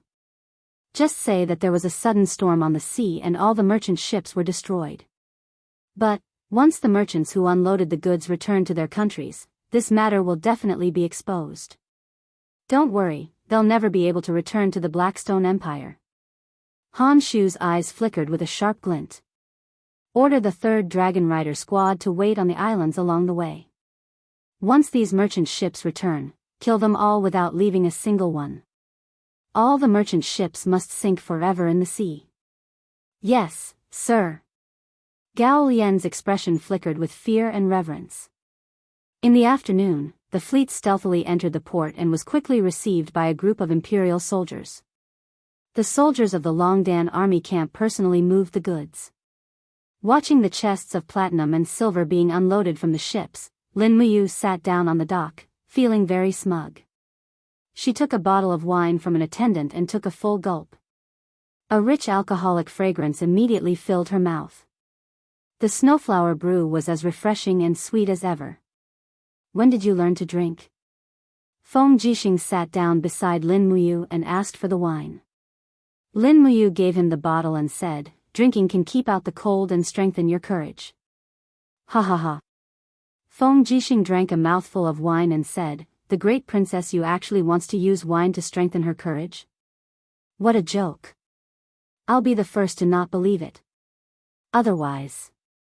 Lin Muyu gazed into the distance and said, a single vice-commander of the Blackstone Empire's Dragon Rider squad is enough to make the 3 of us feel like we can't handle it. Once their army arrives, I'm afraid we'll have to use wine to strengthen our courage and fight bravely. Feng Jixing nodded in tacit agreement with Lin Muyu's words. He thought for a moment and said, Yu, what do you think our chances of victory are? 30%, Lin Muyu muttered. If the magic crystal cannons can cause large-scale destruction, maybe 40%. However, this is based on the premise that the 3 empires of the celestial pole continent are at war with each other. Otherwise, fame and fortune will leave us like fleeting clouds. Feng Jixing said, the eastern capital can be considered settled. I'll be going to Skyspan province in a few days. Do you have anything to say to me? Yes, you must take care. That's nonsense. Ha ha ha ha. At this moment, Tang Xiaoxi landed lightly on the ground and fished out a light golden gourd from her spatial pouch. She handed it to Lin Muyu and said, here, this is a gift from Sister Chu Yao. A gift? Lin Muyu shook the gourd. There was liquid inside, and after she pulled out the stopper, a strong aroma of wine wafted over. This was flowery wine, which had been brewed for at least 100 years. Tang Xiaoxi explained with a smile, this kind of gourd is only grown in the entire Lanyan city by the Department of Spiritual Medicine. It's called glass gourd and won't wither even in winter. It matures once every 50 years. The surface of the gourd is as hard as iron and can resist flames and sabers. It's an excellent raw material for wine gourd and was originally used to hold medicinal wine. Sister Chu Yao knows that you like the taste of flowery wine, so she packed some and asked me to give it to you. Sister Chu Yao is so considerate. Lin Muyu sighed in admiration and tied the gourd to her waist, but she laughed at herself inwardly. Fortunately, she wasn't very used to fighting with the pear blossom spear. Otherwise, she would be like a reincarnated Lin Chong if she used the gourd on the pear blossom spear. Feng Jixing looked into the distance and said, I really don't understand what the Blackstone Empire is planning. They're just testing us. Lin Muyu said, it's just like fighting a snake. We have to test the waters time and time again before finally delivering the fatal blow. I think this time, Han Shu has figured out our strength and will soon launch an attack. Feng Jixing's eyes turned cold. What would have happened if we had been defeated? Lin Muyu smiled. Han Shu will kill us and take our heads to claim credit. In 3 days at most, all the warships of the Blackstone Empire that are docked on the coast will rush here. Now that the east wind is blowing, their warships will arrive very soon. Feng Jixing clicked his tongue and stood up abruptly. Brother Feng, where are you going? I'm mobilizing the troops of a few counties. I think a full-scale war will break out in half a month. As she spoke, Feng Jixing had already walked away. Lin Muyu untied the gourd and tied it back after drinking a mouthful of liquor.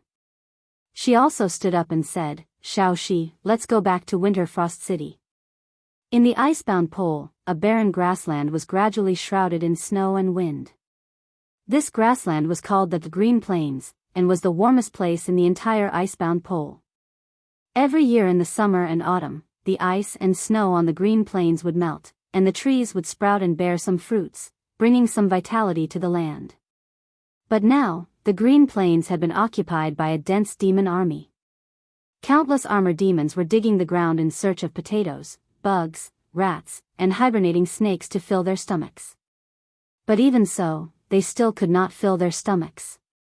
Under the imperial canopy, the demon emperor Feng Yuan's aged face was full of vicissitudes. On the side, Feng Jing, who was already a wife, wore a gray robe and closely guarded her father.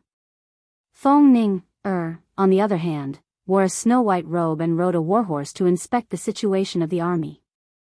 Tuck, tuck, tuck, the sound of hooves approached. It was a messenger. Reporting to your majesty, 132 armor demons have starved to death in the camp today. Marshal Qianfeng has sent a letter saying that no new living territory has been discovered. Got it. You may leave. Feng Yuan gently waved his hand and said, Marshal Shen, how many men and horses do we have left? Shen Baichuan respectfully said, reporting to your majesty, there are 30,000 armor demons and 40,000 Zhongnan iron cavalry left. Most of the Zhongnan iron cavalry have followed Marshal Qianfeng to find new territory. We only have 30,000 armor demons here. Yes, got it. Feng Yuan lightly held his cane and said, what a good Wei Chou.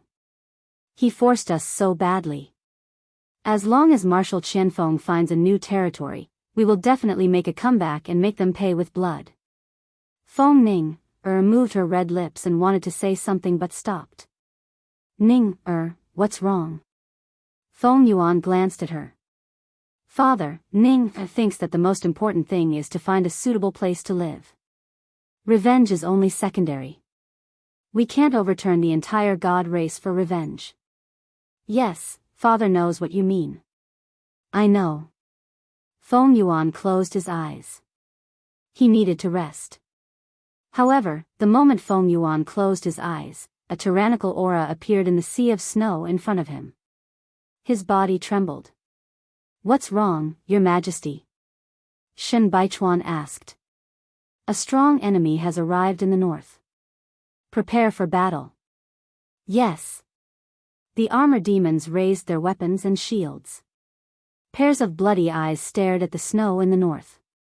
There, groups of giant beasts with scorching auras were descending. Roar, roar, roar, following the roars and the flapping of giant wings, black figures emerged from the curtain of snow one after another. They were actually dragon riders. Their entire bodies were wrapped in leather robes and armor, but strands of cold light seeped out from within their helmets. Their ice-cold dragon spears were pointed straight at the demon camp. Below the dragon riders was a group of beast cavalry shrouded in the heat of dragon flames. The mounts looked like fierce tigers, but they weren't. The cold swords were ready to be fired. They are, Feng Yuan gritted his teeth and said with a trembling body, could it be that the heavens want to destroy our god race? As the war drum sounded, the armor demons rushed toward their opponents in a dense mass. In the sky, the giant dragons flapped their giant wings and opened their mouths to spit dragon flames on the ground. The crowd of armor demons turned into a sea of fire. The power of the god state warriors crisscrossed in the sky. The cold wind and snow intertwined, playing a sad song of destruction. The demon race was finished.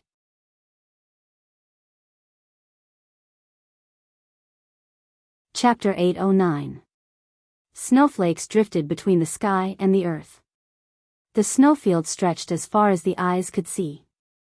The cold wind was blowing, making the warhorses snort. A group of fatigued cavalrymen unloaded their armors and hung them on the sides of their horses. Even the demon battle flags had been crooked. They zigzagged on the snowfield and tried their best to avoid ice caves and icebergs. Otherwise, the horses would not be able to pass through. Qianfeng appeared to be especially cold as he tightened the foxskin scarf around his neck with a thick layer of frost on his dashing eyebrows. Frowning, he seemed to have smelled something. At the same time, he quivered all over and stopped where he was. "Marshal, what's wrong?" a deputy general asked. "There seems to be a smell of blood." Qianfeng replied with a tight frown. "Smell of blood? How far is His Majesty's encampment from us?" 5 miles at most. Qianfeng became a bit restless as he abruptly whipped his warhorse and shouted, "Cavalrymen in the vanguard, follow me at full speed. Hurry up, everybody, drop your armors and march at full speed." The group of high-level demon cavalrymen became dumbfounded. Closely after that, they whipped their horses and followed Qianfeng. The hooves of the horses clattered against the layer of ice, creating a creaking sound. With over 1,000 cavalrymen marching together, it was as if there was an earthquake. Even the layer of ice began to crack, as if it would collapse at any moment. The smell of blood grew increasingly intense. When Qianfeng set foot on a piece of unfrozen wasteland, he saw an unforgettable scene. The boundless wasteland was covered with corpses of demons, armored demons, winged demons and senior demons. Broken limbs were everywhere. Demon battle flags were crooked and broken. Many armored demons' corpses were still burning. The smell of burnt flesh mixed with the smell of blood was very unbearable. "Your Majesty." "Jinger." Qianfeng slid off the horse absent-mindedly as he staggered forward. His battle boots stepped into a puddle full of blood, splashing blood all over his body. Behind him, the cavalrymen were all shocked. Looking at the purgatory-like encampment, they were scared out of their wits. This was a nightmarish day for the demon race. It was even more miserable than the fiasco in the 8 wastelands. On this day, the demon race lost their last hope and became a masterless soul on the continent. "Marshal Qianfeng," the deputy general said with a gloomy face. It seemed that Qianfeng had not heard that. Leaning on his long sword, he walked towards the distance step by step. Over there, numerous armored demons' corpses were piled up like mountains. In the center of the corpses were a group of high-level demon guards with long swords. They were lying on the ground in disorder. Some of them had their hearts pierced through, while some had their heads chopped off. They all looked extremely miserable. Qianfeng trod on the blood while his blood-stained cloak was fluttering in the cold wind. He looked pretty embarrassed. There were many corpses of high-level demon guards around him. They were killed for protecting their masters. Armored demons in the periphery were killed for protecting versatile emperor. Right in the center of the battlefield, some headless corpses were lying there quietly. Why did this happen? Qianfeng sat in the blood with gloomy eyes. He held the cold hand of a corpse beside him. The strong wind messed up his long hair. He murmured, "Why? What did Jing, and Ning do? Why did this happen?" He suddenly smiled, and his smile was extremely ferocious. He laughed for a long time. He laughed crazily until tears flowed down his cheeks. "Marshal." In the air, a winged person shouted, "People are coming from the west. It seems to be a group of people riding dragons. They have launched an attack on us. What should we do?" Qianfeng held the headless corpse of Feng Jing, and said lightly, "Bury the bodies of His Majesty and the 2 princes. Leave the 2nd battalion to resist the enemy. The rest of you, retreat with me. We have no food and weapons. We are no match for them." "Who are they?" the deputy general asked. "That is the emblem of the Tianji Empire." Qianfeng looked into the distance and said, "Retreat." The deputy general panicked. Marshal, we have nowhere to retreat. Where can we go? 8 wastelands. Let's return to the continent. This, 2 days later, in the eastern capital, Winterfrost City. Although it was already spring, the walls of Winterfrost City were still covered in a thick layer of frost as if it was winter. The soldiers on the walls were breathing into their palms to keep warm. In the distance, on the frozen road, 2 figures on horseback were approaching, carrying a golden flag on their shoulders. It didn't look like a war flag, but more like some kind of envoy scepter. Stop, or we will shoot. The general in charge of guarding was Zhang Wei. He stepped on the battlement with his saber in hand. He shouted, "Who are you? How dare you come to the eastern capital without permission? You don't look like people from the Shattered Cauldron world." One of the skinny men smiled. "That's right. We are envoys sent by Lord Fong Lan, commander of the Tianji Empire's Longji Corps. We are here to give gifts to His Highness King Qin." "People from the Longji Corps?" Zhang Wei raised his eyebrows. "Isn't the Longji Corps eating meat and drinking wine in the Tianji Empire? What are you doing in the Shattered Cauldron world? Take them down." The small door opened. Dozens of imperial soldiers rushed out and easily took down the 2 envoys. "General Zhang Wei," one of the imperial soldiers said respectfully. "We found a few brocade boxes on their horses. Would you like to take a look? Open them." "Yes." When the brocade boxes were opened, Zhang Wei could not help but gasp. The arrogance and perverse look on his face were swept away. He said coldly, "Let's go. Bring them to Lingxi Palace." "Yes." The sound of horse hooves galloped in the city. Very soon, they arrived at the East Palace. After several days of renovation, the palace looked brand new. Golden inscriptions were engraved on it. The 3 big words, Lingxi Palace, were engraved on the palace door. The name was thought up by Lin Muyu and Feng Jixing together. As for why they named it that way, the 2 of them were not clear. It was probably because of Tang Xiaoxi. A morning meeting was going on in Lingxi Palace. As the commanders of the various corps and the officials of the 3rd, 4th, and 6th divisions were staying in Lingxi Palace, the morning meeting was held very early. A huge sand table was placed in the center of the palace. It was filled with blue chips that represented the military strength of the various corps. However, there were no red chips because no one knew where the military strength of the celestial pole continent was. "Your Highness." Zhang Wei's voice came from outside. "Something bad has happened." "Zhang Wei, what's the matter? Why are you so flustered?" Feng Jixing raised his eyebrows and asked. Zhang Wei strode into the palace on the red carpet and said, "2 envoys who claim to be from the Tianji Empire's Longji Corps have arrived outside the city. They have brought gifts to offer to your Highness you." "This gift, what's the matter? Why are you stuttering?" Lin Muyu said, "Just what kind of gift is it? Bring it here." "Yes." Zhang Wei waved his hand. 3 imperial guards carried the brocade box into the palace and placed the gift on the king's steps. "Why are you being so mysterious?" "Open it," Tang Xiaoxi said. "Yes." The imperial guards opened the brocade box. Immediately, Tang Xiaoxi, Lin Muyu, Feng Jixing, Qin Yan, and the others were stunned. There were 3 heads in the brocade box. The heads of Feng Yuan, Feng Jing and Feng Ning Tang Xiaoxi staggered and fell to the ground. Her mind was blank. She muttered, "How could it be like this?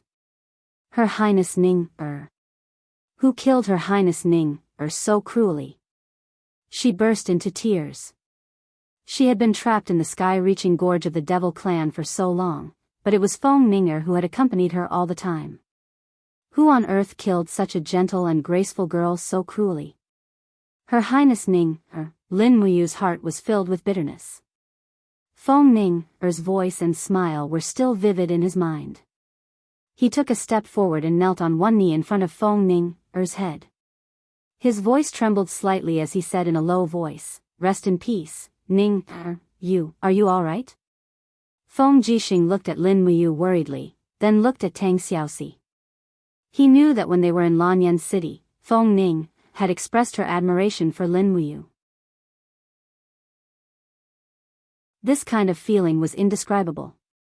Although they were not fated to be together, Lin Muyu definitely did not feel good seeing her being killed so cruelly. Reaching out to close the brocade box, Lin Muyu could not bear to look anymore. He hugged Tang Xiaoxi's shoulder and helped her up. He said in a cold voice, "Zhang Wei, bring the two envoys in." "Yes." The two envoys walked in slowly with arrogant expressions. The skinny one did not bow. He raised his head and looked at Lin Muyu. Looking at the rusted gold cloak behind him, he said, "You are Her Highness King Qin, Lin Muyu?" "That's me." Lin Muyu's gaze was calm. He said, "When did the Long Ji Corps come to the Shattered Cauldron world?" The envoy laughed. "When your highness was in a deep sleep." Feng Jixing narrowed his eyes. "There's no need to think about it. You guys actually went to the Devil Race's territory first.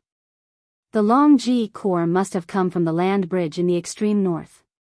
But what I find strange is, how did you guys manage to cross the land bridge in the wind and snow that mortals can't endure? Even a sacred region expert would be frozen to death on the land bridge, let alone you guys." The envoy cupped his fists and smiled. "You must be Her Highness King Xian, Feng Jixing. It's actually very simple. The dragon race is the race closest to God. The dragon race can use dragon flames and dragon imperial battle spin to help our soldiers survive the harsh cold. Right now, the 400,000 soldiers from the Long Ji Corps and the Lu Ji Corps have gathered in the desert north. I heard that your country has been at war with the devil race for many years. Our commander, Lord Fang Lan, gave the order to wipe out the devil race to avenge your highness' humiliation. I've received orders to send the heads of the devil race's king and the two princesses as gifts. Your highness, please accept them. Before long, our Tianji Empire's Honorable Shang League will be stationed at your country's port. I hope that we can trade with each other and prosper together. So I should be thanking you guys?" Lin Muyu smiled coldly. "There's no need to thank me." The envoy smiled and said, "As long as your highness King Qin is happy." "No, there's one more thing that can make me even happier." The king of Qin suddenly raised his hand, and a flash of sword light flashed 10 meters away. The envoy was suddenly speechless. His head rolled down from his neck, and his body fell to the ground with a loud crash. Blood splattered on the envoy beside him. "Someone, bring a brocade box and put his head in it. Let another envoy bring his head back to report the completion of the mission. Just say that this is my, Lin Muyu's, gift of thanks. I hope that Commander Fang Lan will accept it." Lin Muyu's voice was cold and brooked no objection. Finally, they still declared war. Feng Jixing muttered to himself for a while and said with a smile, "Although it's only a matter of time." Lin Muyu couldn't help but feel a chill in her heart. She finally understood the meaning of the poem that the second prince of the Celestial Empire, Qin Yu, had given to her. The mountain is high and the river is long, and the journey is long. The light snow has just stopped, and it is raining continuously. Warm wine and chat in the pavilion. Who cares about the endless snow elsewhere? In fact, Qin Yu had long known that the Tianji Empire had sent elite troops across the northern polar land bridge to launch a sneak attack. But why didn't he tell her about it clearly? It was probably because Qin Yu didn't want the Tianji Empire to win, and he didn't want the Shattered Cauldron realm to win either. What he wanted to see the most was a lose-lose situation. When she thought of this, she felt an indescribable chill in her heart. No matter how sinister the world was, it couldn't be more sinister than the human heart.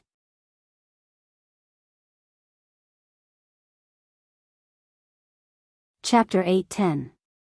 Thank you, Your Highness, for sparing our lives. Another envoy trembled as he held the brocade box containing his comrade's head.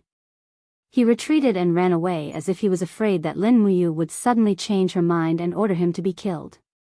Fong Lan of the Long Ji Corps only wanted to use the head of the demon race's leader to demonstrate his power, but he didn't expect that Lin Muyu wouldn't be threatened at all.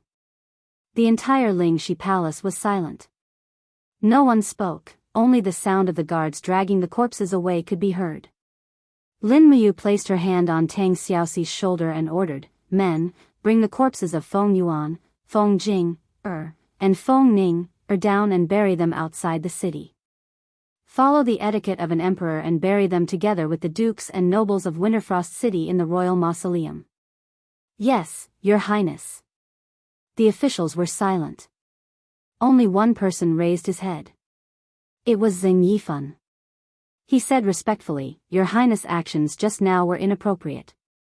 We shouldn't have killed the envoy of the Long Ji Corps.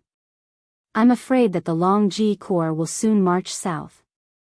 "I know." Lin Muyu nodded. "Duke Fan's teachings are correct. But I really couldn't hold back just now, so I killed that despicable and arrogant person. Now that I've made a huge mistake, I can only take one step at a time." "What does Your Highness plan to do?" Xiang Yu asked. "Our deployment has been broken." Lin Muyu walked down the steps and pressed the position of the Tong Tian Gorge on the sand table. "Maybe this is the first place to be attacked, not the east coast." Xiang Yu was shocked. "Then, we must immediately redeploy, or else it will be too late." "No, it will be too late." Lin Muyu asked, "Duke Wei, how many troops do we have on the Tong Tian Gorge and the 8 wastelands?" 50,000, a total of 100,000. Wei Chou said concisely. 100,000. Zheng Yifan frowned. The demon race still has tens of thousands of armor demons and steel cavalry, but they still failed at the last step. "I'm afraid that the 100,000 soldiers of the Empire may not be able to stop the 400,000 soldiers of the Tianji Empire, right?" "That's true," Lin Muyu said. "The Steel Blade Army is willing to head to the 8 wastelands to defend against the enemy." Luo Xian cupped his fists and said, "No need." "Why?"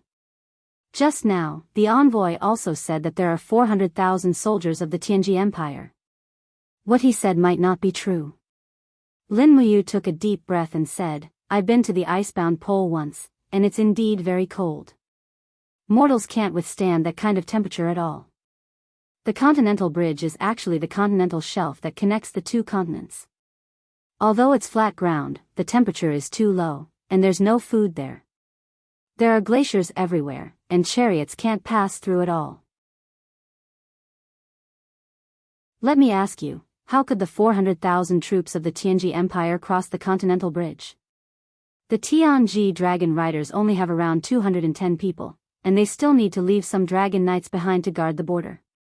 That's why there are no more than 100 Dragon Knights here. 100 Dragon Knights are not enough to provide protection for an army of 400,000.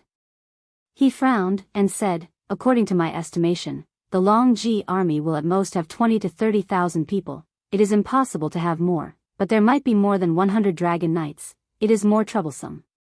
Zheng Yifan said, "Then how are we going to defend now? Will they attack the Empire's garrison in 8 wastelands?" "They will, and they definitely will. But the main force of the Tianji Empire will definitely come from the sea, this is certain." Lin Muyu stretched her arms, and said, "This is just my personal guess. If anyone has any opinions, you can say it." Xiang Yu said, "The most important thing now is to inform the Empire's garrison in 8 wastelands to strengthen their defenses, to prevent the Long Ji army from sneaking an attack." "Yes." Lin Muyu nodded. "Wei Chou, send someone to send 10 letters immediately, just in case there are any mistakes along the way." "Yes."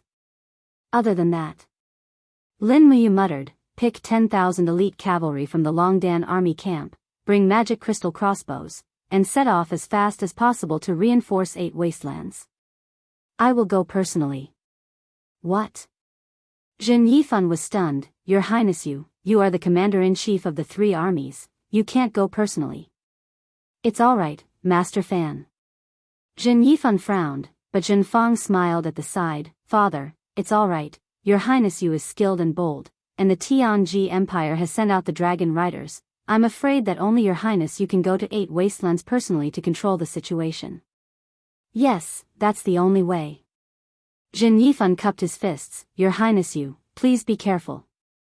Don't worry. Lin Muyu glanced at Tang Xiaoxi, Feng Jixing, Qin Yan, and the others, and said, I will go to 8 wastelands. Xiao Shi and Brother Feng stay behind to preside over His Highness Feng Ning's funeral. You must not be lacking in etiquette. Feng Jixing frowned. You are in a hurry to go to 8 wastelands. I'm afraid it's not as simple as defending the Northern Territory, right? As expected, nothing can be hidden from Brother Feng. Lin Muyu lowered her voice and said, there are 3 people in the demon race that we are most afraid of, Feng Yuan, the Saint Master, and Qian Feng, but they only sent us Feng Yuan's head. What does this mean? Feng Jixing's body trembled. It means that Qian Feng is still alive? That's right, if Qian Feng is still alive, then I must go to the north. Mu, what do you want to do? Tang Xiaoxi asked worriedly. Fight for all possible friends. You want to rope in Qian Feng? That's right. Qian Feng is a great general talent. The Tianji Empire destroyed his country. This is a great opportunity for us to fight for Qian Feng. If Qian Feng is willing to pledge loyalty to the Qin Empire, then it's like adding wings to a tiger. You're right. Tang Xiaoxi said, then I'll go with you, at least we can look after each other. Anyway, the eastern capital doesn't need me. Lin Muyu had no choice but to nod, but when we arrive at 8 wastelands, you have to listen to everything I say. I know. Tang Xiaoxi showed a trace of a smile. After the morning meeting ended, the officials dispersed. Everyone was anxious, and many officials were whispering. When the 2 envoys from the Tianji Empire arrived in the morning, it was tantamount to the 2 countries tearing off all pretenses, and an all-out war was about to break out. The rare few years of peace in the empire had passed, and in the blink of an eye, an unprecedented storm was about to come. Outside the city, the sound of horse hooves could be heard. 10,000 elite cavalrymen of the valiant Dragon Legion went into battle with light gear. They took off their armors, and only carried swords and magic crystal crossbows. They even only brought a day's worth of dry rations. Along the way, they passed through the provinces of the empire, so it was not a problem to replenish their rations. Lin Muyu took off the Wangju cloak and changed into a white imperial robe armor, looking as handsome as before. Riding Snow Walker, she accompanied Tang Xiaoxi and left the eastern capital with the cavalry. Wei Chou and Bai Yin followed closely behind. On the city wall, Situ Sen and Situ Shui watched as the crowd left. Only the 2 of us are left again. Situ Sen said angrily, good things always happen first for Wei Chou. It's so infuriating. Situ Shui giggled, it's not necessarily a good thing to go against the dragon riders. Don't you think so, Ouyang Yan? Ouyang Yan, on the other hand, looked into the distance absent-mindedly. After a long time, she murmured, Tang Xiaoxi's crimson brocade dress is so beautiful. Situ Shui, woo, the flames in the illusion soared into the sky, burning every inch of the girl's skin and soul. She curled up in a corner and wailed in a low voice, enduring the pain that ordinary people could not bear. This was the 3rd day since Sheen entered the Lost Paradise, and it was also the last day. The entire ice crystal looked like it was about to melt, and the hall was also brightly lit. Claude's body was enshrouded in holy light, and he looked at Sheen in the Lost Paradise with a stern gaze. A cast immortal godhead slowly flew out of his will sea and floated in the air, emitting divine power as it poured the soul-forging profound energy into the Lost Paradise. As the ruler of a region, the supreme god of the Western divine realm, Claude had always been ashamed of the grade of his godhead. He could not bear the fact that the dignified ruler only had a mere caste immortal godhead. So when he saw Sheen's over-god godhead almost breaking out of its cocoon in the Lost Paradise, his eyes flashed with greed. Lord Ruler. Behind him, Shi Yan knelt on one knee, and her voice woke Claude up, pulling him back from his greed. Oh, it's Shi Yan, what is it? Claude asked calmly. It's already the 2nd day. The ruler must have used up a lot of his divine power. Shi Yan looked up at him and said, please rest, ruler. Shi Yan will help you look after the Lost Paradise. As she spoke, she glanced at Sheen in the Lost Paradise and said, if you continue, I'm afraid Sheen won't be able to hold on much longer. She'll turn to ashes. Humph, Claude smiled. If she can't even withstand this level of test, then she doesn't have the right to be the golden-winged battle angel of the Western Divine Realm. All right, I'm going to rest for a while. You watch over her. Yes. Shi Yan. Lord Ruler, what is it? Don't be biased. No one can save Sheen, only she can save herself. Do you understand? Yes, your subordinate understands. Then I'll go. I'll be back in 2 hours. Yes. As soon as Claude left, Shi Yan floated over to the Lost Paradise. Looking at Sheen, who was about to turn into a soul, she couldn't help but feel heartache. Poor girl. She murmured, did fate torture you so much just to give you a new life? But Sheen couldn't sense Shi Yan's words. Her sea of consciousness was becoming blurry, and all of her memories were about to disappear into the Lost Paradise. If a person lives without emotions, then they aren't fit to be human, and they aren't fit to be a god. Shi Yan murmured in a low voice. Suddenly, some powder flickered in her hand and fluttered into the Lost Paradise like willow catkins. The powder passed through countless boundaries and finally seeped into Shi Yan's body, making her no longer so painful and becoming peaceful. Shi Yan. A voice came from behind. It was Eva. Shi Yan was startled. She didn't turn around, but her face was deathly pale. Don't worry. I won't tell the ruler. Lao Hua stood side by side with her and smiled. Is that the powder of the red spider lilies? Yes. For Sheen, you've really gone to great lengths.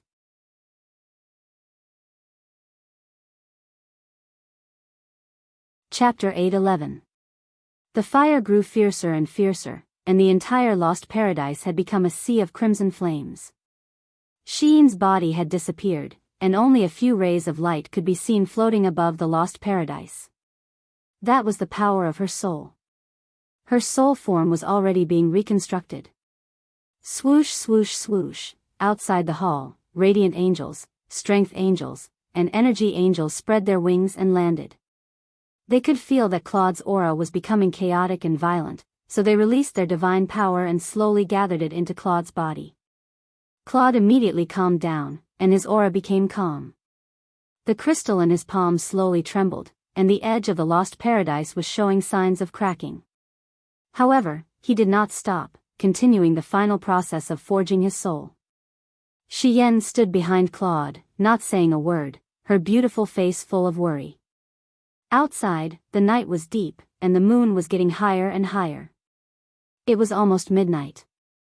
However, what made Shi Yan's heart ache was that the Lost Paradise had also calmed down, and Sheen, who had entered the Lost Paradise, was completely silent. She seemed to have stopped resisting.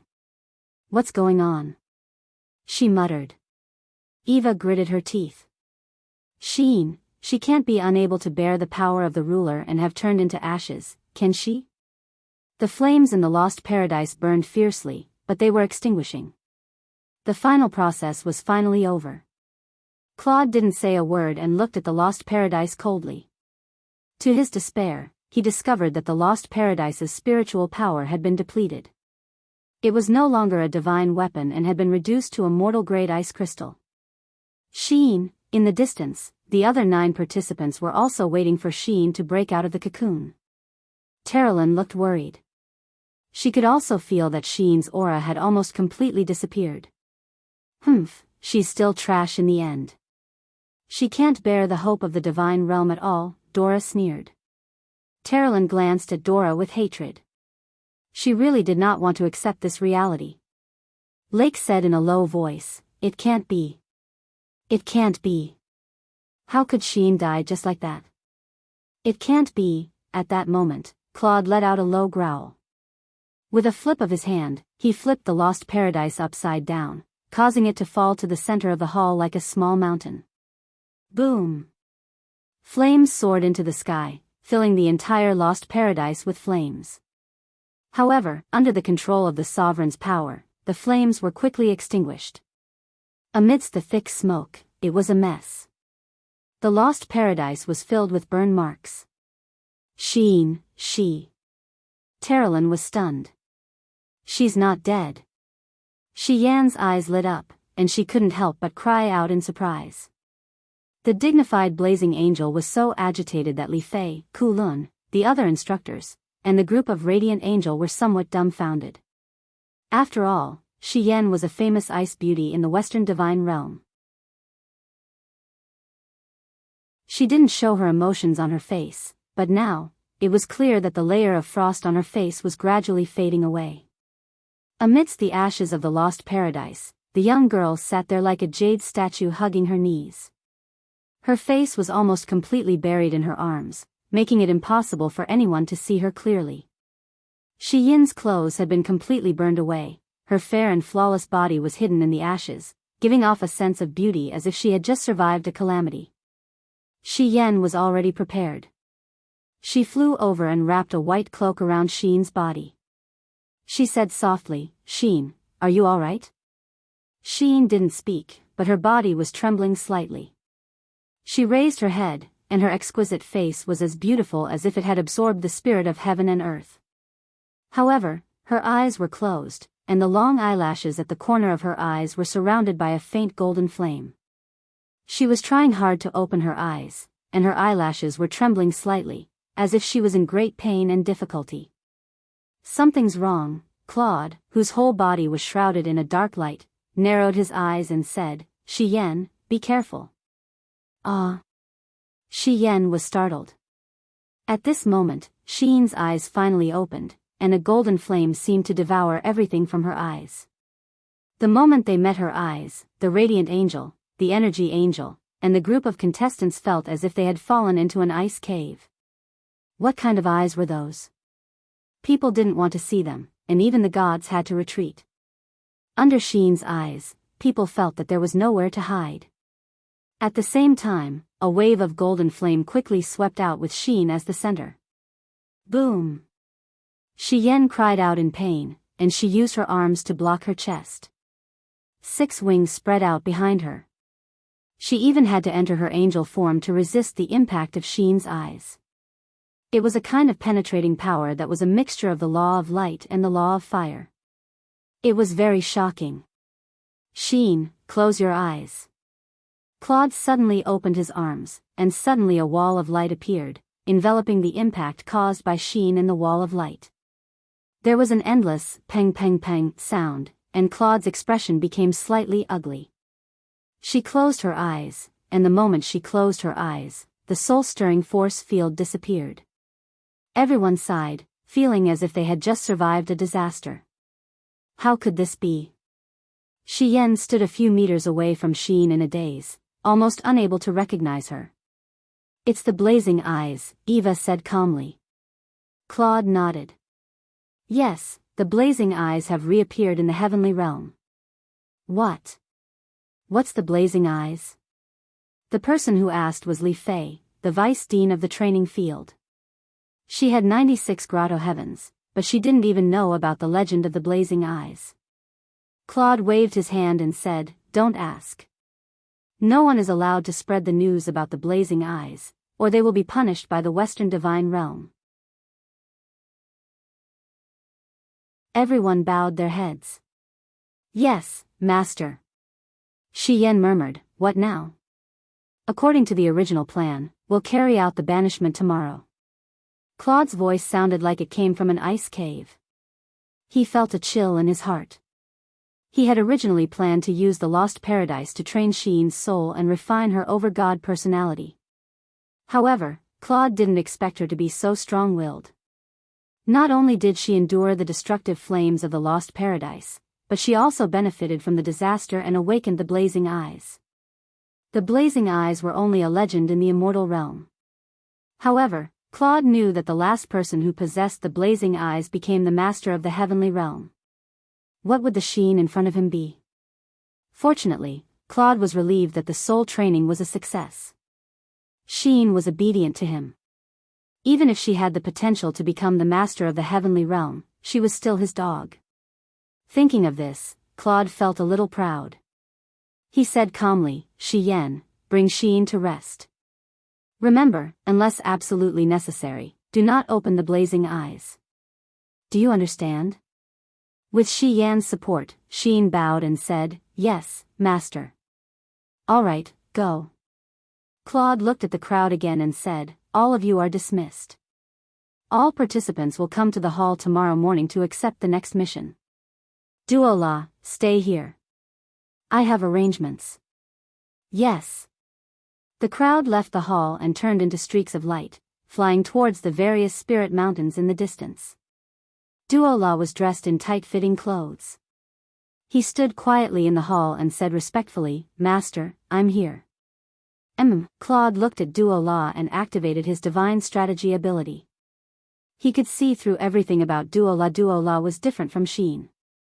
What she wanted was very clear: power and status. However, Claude could not see through Sheen. There were always some people in the world that divine strategies could not see through. Claude knew what they were. "Duola, do you want to become a four-winged radiant angel, or even a seraph?" Claude asked calmly. "Yes, it's my dream." Duola's gaze became heated. She knew what the master meant by this. However, Claude sneered. "Unfortunately, you're just a level 6 battle angel with black wings. You're just a lowly piece of trash. What right do you have to become a seraph?" Duola was startled. However, what she felt was not humiliation. Instead, she felt a kind of excitement. A kind of excitement that was almost twisted. She straightened her body, revealing her pair of peaks. She said, "Because I can complete the mission the master gave me. No matter what the master wants Duola to do, I'll do it even if I have to give up my life." "Good. You're a smart person. Come, these are the artifacts I'm giving you." A faint light condensed in the air in front of Duola to form two treasures. One was a spear that glowed faintly, and the other was a blood-red dagger. Both of these artifacts contained divine power. They were undoubtedly divine weapons from the Western Heavens realm. "These are the Dig Spear and the Dagger of Time." Claude's voice seemed to come from purgatory. He said calmly, "The Dig Spear can pierce through all god walls. Even a god emperor of the 99 heavens would have to respect the Dig Spear. The Dagger of Time can reverse time. It's incomparably sharp. These two treasures are the divine artifacts I'm giving you. You need to be careful with them." Duola held the two divine artifacts. Her voice trembled with excitement. She said, "Master, please grant Duola a mission." You're indeed very smart." Claude shrugged and said, "I'll send 10 of you to form a small team. Tomorrow, you'll be expelled from the divine realm and become wandering gods of the lower realm. You'll complete the mission I'm giving you. In the process of completing the mission, if Sheen does anything disloyal to the Western divine realm, you're free to judge. But remember, don't let her open her eyes. If Sheen uses the eyes of blazing dawn against you, you'll have to use the Dagger of Time to deal with it. Remember, if you want to kill Sheen, you'll have to use the Dagger of Time to blind her eyes of blazing dawn. Otherwise, you'll never succeed. Use the Dig Spear and the Dagger of Time well. I wish you success." "Yes. But you must also remember that Sheen is the hope of the Western divine realm. If she remains loyal to me, you mustn't harm her. Otherwise, I won't let you off." Duola couldn't help but feel a chill in her heart. She knelt down respectfully and said, "Duola will remember the master's teachings. Don't worry, Duola will definitely complete the mission." "Good." Claude smiled faintly. "You and Sheen are both candidates for the Blazing Angels. However, you still need more training. At the very least, it'll take 100 years. At the very most, it'll take 10,000 years. Go and have a good rest. Tomorrow will be the day you'll be the center of attention." "Yes." Putting the Dagger of Time into the leather pouch at her waist, Duola carried the dazzling spear and leaped out of the shrine. Like a meteor, she fell towards the training field. Only Claude was left in the empty shrine. His eyes suddenly became a little dazed. He looked at the stars in the sky and murmured, "Eyes of blazing dawn. Eyes of blazing dawn. Is this my fate?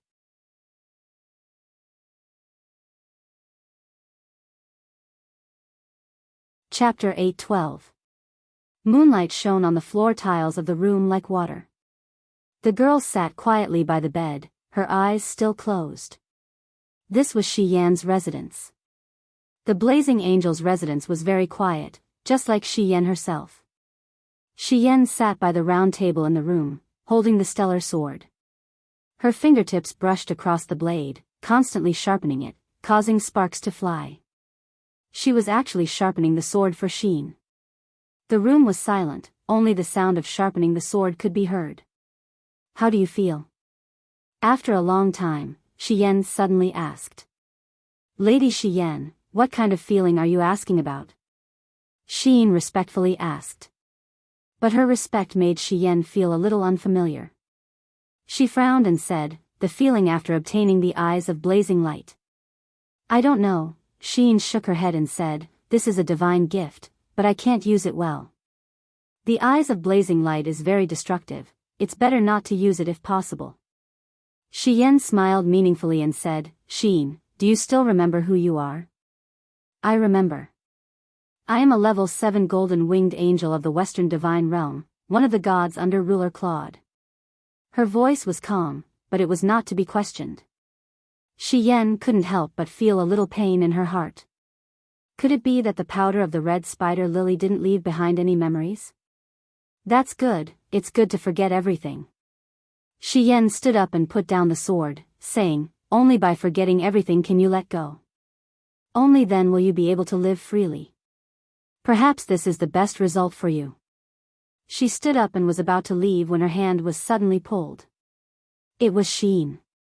Her speed was unbelievably fast, and she had silently approached Shi Yan. What is it? Shi Yan raised her eyebrows and looked at her. Thank you, Sheen said with her eyes closed, thank you, Sister Hyan, but I can't say too much. Shi Yan was overjoyed, but she suppressed her joy and nodded, yes. Be yourself. I will send you off tomorrow. In the future, I will always bless you, Chin Een.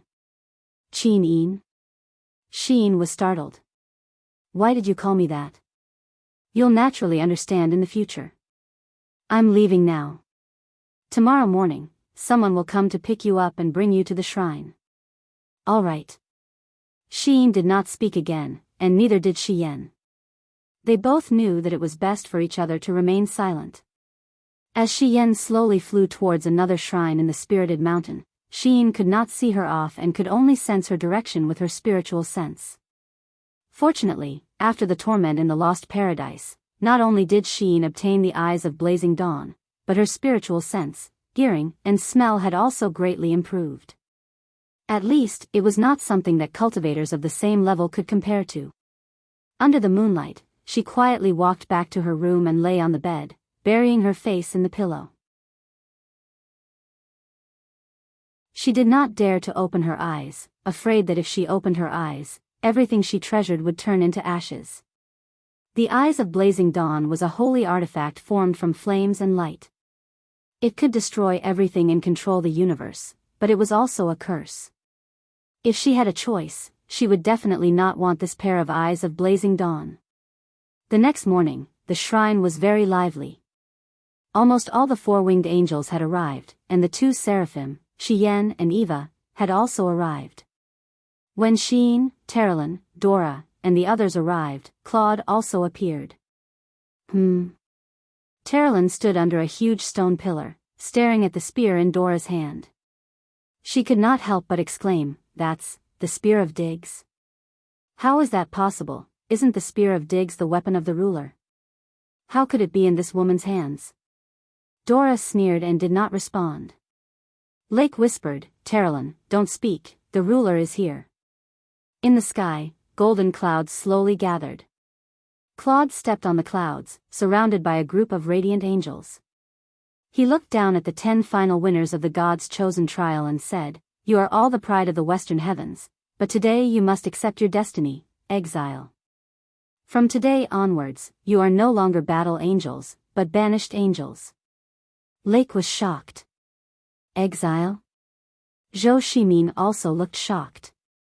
Lord Ruler, why did you exile us? This is the destiny of your generation of battle angels. Don't ask too much. Claude said indifferently, from today onwards, the 10 of you only need to listen to Sheen. She is your captain, and Dora is your vice-captain. Although there are only 10 of you, you shoulder the future of the entire Western Heavens. Follow me, I will take you to the Star Cave, and your exile will begin there. Sheen, Dora, do you understand? Yes. The two girls bowed respectfully. Claude, however, spread his arms wide. Suddenly, a powerful wave of telekinesis enveloped them and penetrated Sheen and Dora's mental defenses. Immediately, the two of them felt as if they were under his control. A powerful wave of will was forcibly injected into their minds, as if it was an order that they couldn't defy. Within 3 years. Sheen panted heavily, her face pale. Dora continued her words and said softly, help the celestial pole continent, destroy the shattered cauldron realm, and seize the sovereign's godhead. All right, don't speak. The 10 of you, follow me. With his hands behind his back, Claude proudly flew towards a spirit mountain in the distance. The Star Cave was a pitch-black and deep pit that led directly to a plain outside of the God Realm. The divine spirits of the Western God Realm who were severely punished would be thrown into the Star Cave, and the extremely strong power of the universe would send them to another realm, but it would definitely not be the God Realm. Once you enter the Star Cave, you will be involuntarily sent to another plane. Therefore, hold each other's hands until the end, understand? Yes. Terrelin quickly held on to Sheen's hand. Lake originally wanted to hold Sheen's hand, but he did not get a response, so he could only hold on to Terrelin resentfully. As for Dora, she seemed to be on good terms with the others. In the end, it was Zhou Shimin who was the link between the two forces in the team. Claude's gaze turned gentle.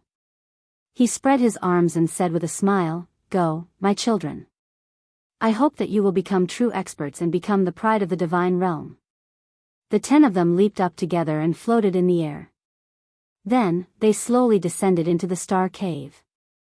Very soon, the tearing force in the Star Cave became stronger and stronger, to the point that they could no longer stand steadily and fell into the dark space together.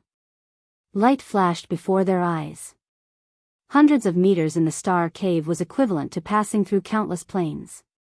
Sheen had the highest cultivation among them, so she felt the least pulled by the Star Cave. She held on to Terrelin's hand tightly. Terrelin, on the other hand, was very flustered. She had never experienced such a space before. Sure enough, it was as if she had been banished, becoming an abandoned existence in the divine realm. Where are we going? Luo Fei, who was in the crowd with a shield on his back, asked loudly. Luo Fei was a very inconspicuous person. His results had always been outside the top 10, but in the last 2 trials, he had performed outstandingly and entered the top 10 with a light attribute defensive martial art. I don't know. Dora held her companion's hand in one hand and the dig spear in the other. The ruler banished us, but he didn't specify where we should go. Perhaps we have to find this place ourselves. Sheen's heart stirred, and she quickly searched through the passing planes. Sure enough, there was a somewhat familiar one. She hurriedly pulled on Terrelin's hand and struggled to get closer. As a result, with Sheen's pull, everyone followed along. The gravitational force grew stronger and stronger, and soon, everyone deviated from the Star Cave's trajectory and fell straight into another plane. Whoosh whoosh whoosh, starlight flashed before them, making it almost impossible to see anything clearly. Plane cracks continued to appear, and after an unknown amount of time, their eyes suddenly lit up, and they fell uncontrollably into the dark earth. Bang, bang, bang, even if he was a well-known figure in the God realm, he still fell flat on his back from the powerful impact. Sheen maintained a posture of landing on one knee.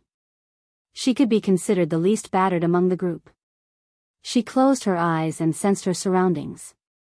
Not far away, a black mountain stood in the wasteland, and it was very familiar. This was the Black Mountain. This was the land of exile. Sheen was overjoyed. As expected, she found it. Where is this? Another girl among the 10, Dory, asked blankly. Dory was a candidate from a mid-tier family, and ranked 10th in terms of results. She was also the one with the lowest cultivation in the group, so she chose Dora. Only by following Dora could she protect herself. I don't know. Dora's gaze was calm. But the people in this plane aren't very strong. I can sense them. Sheen smiled inwardly. Naturally, they weren't very strong.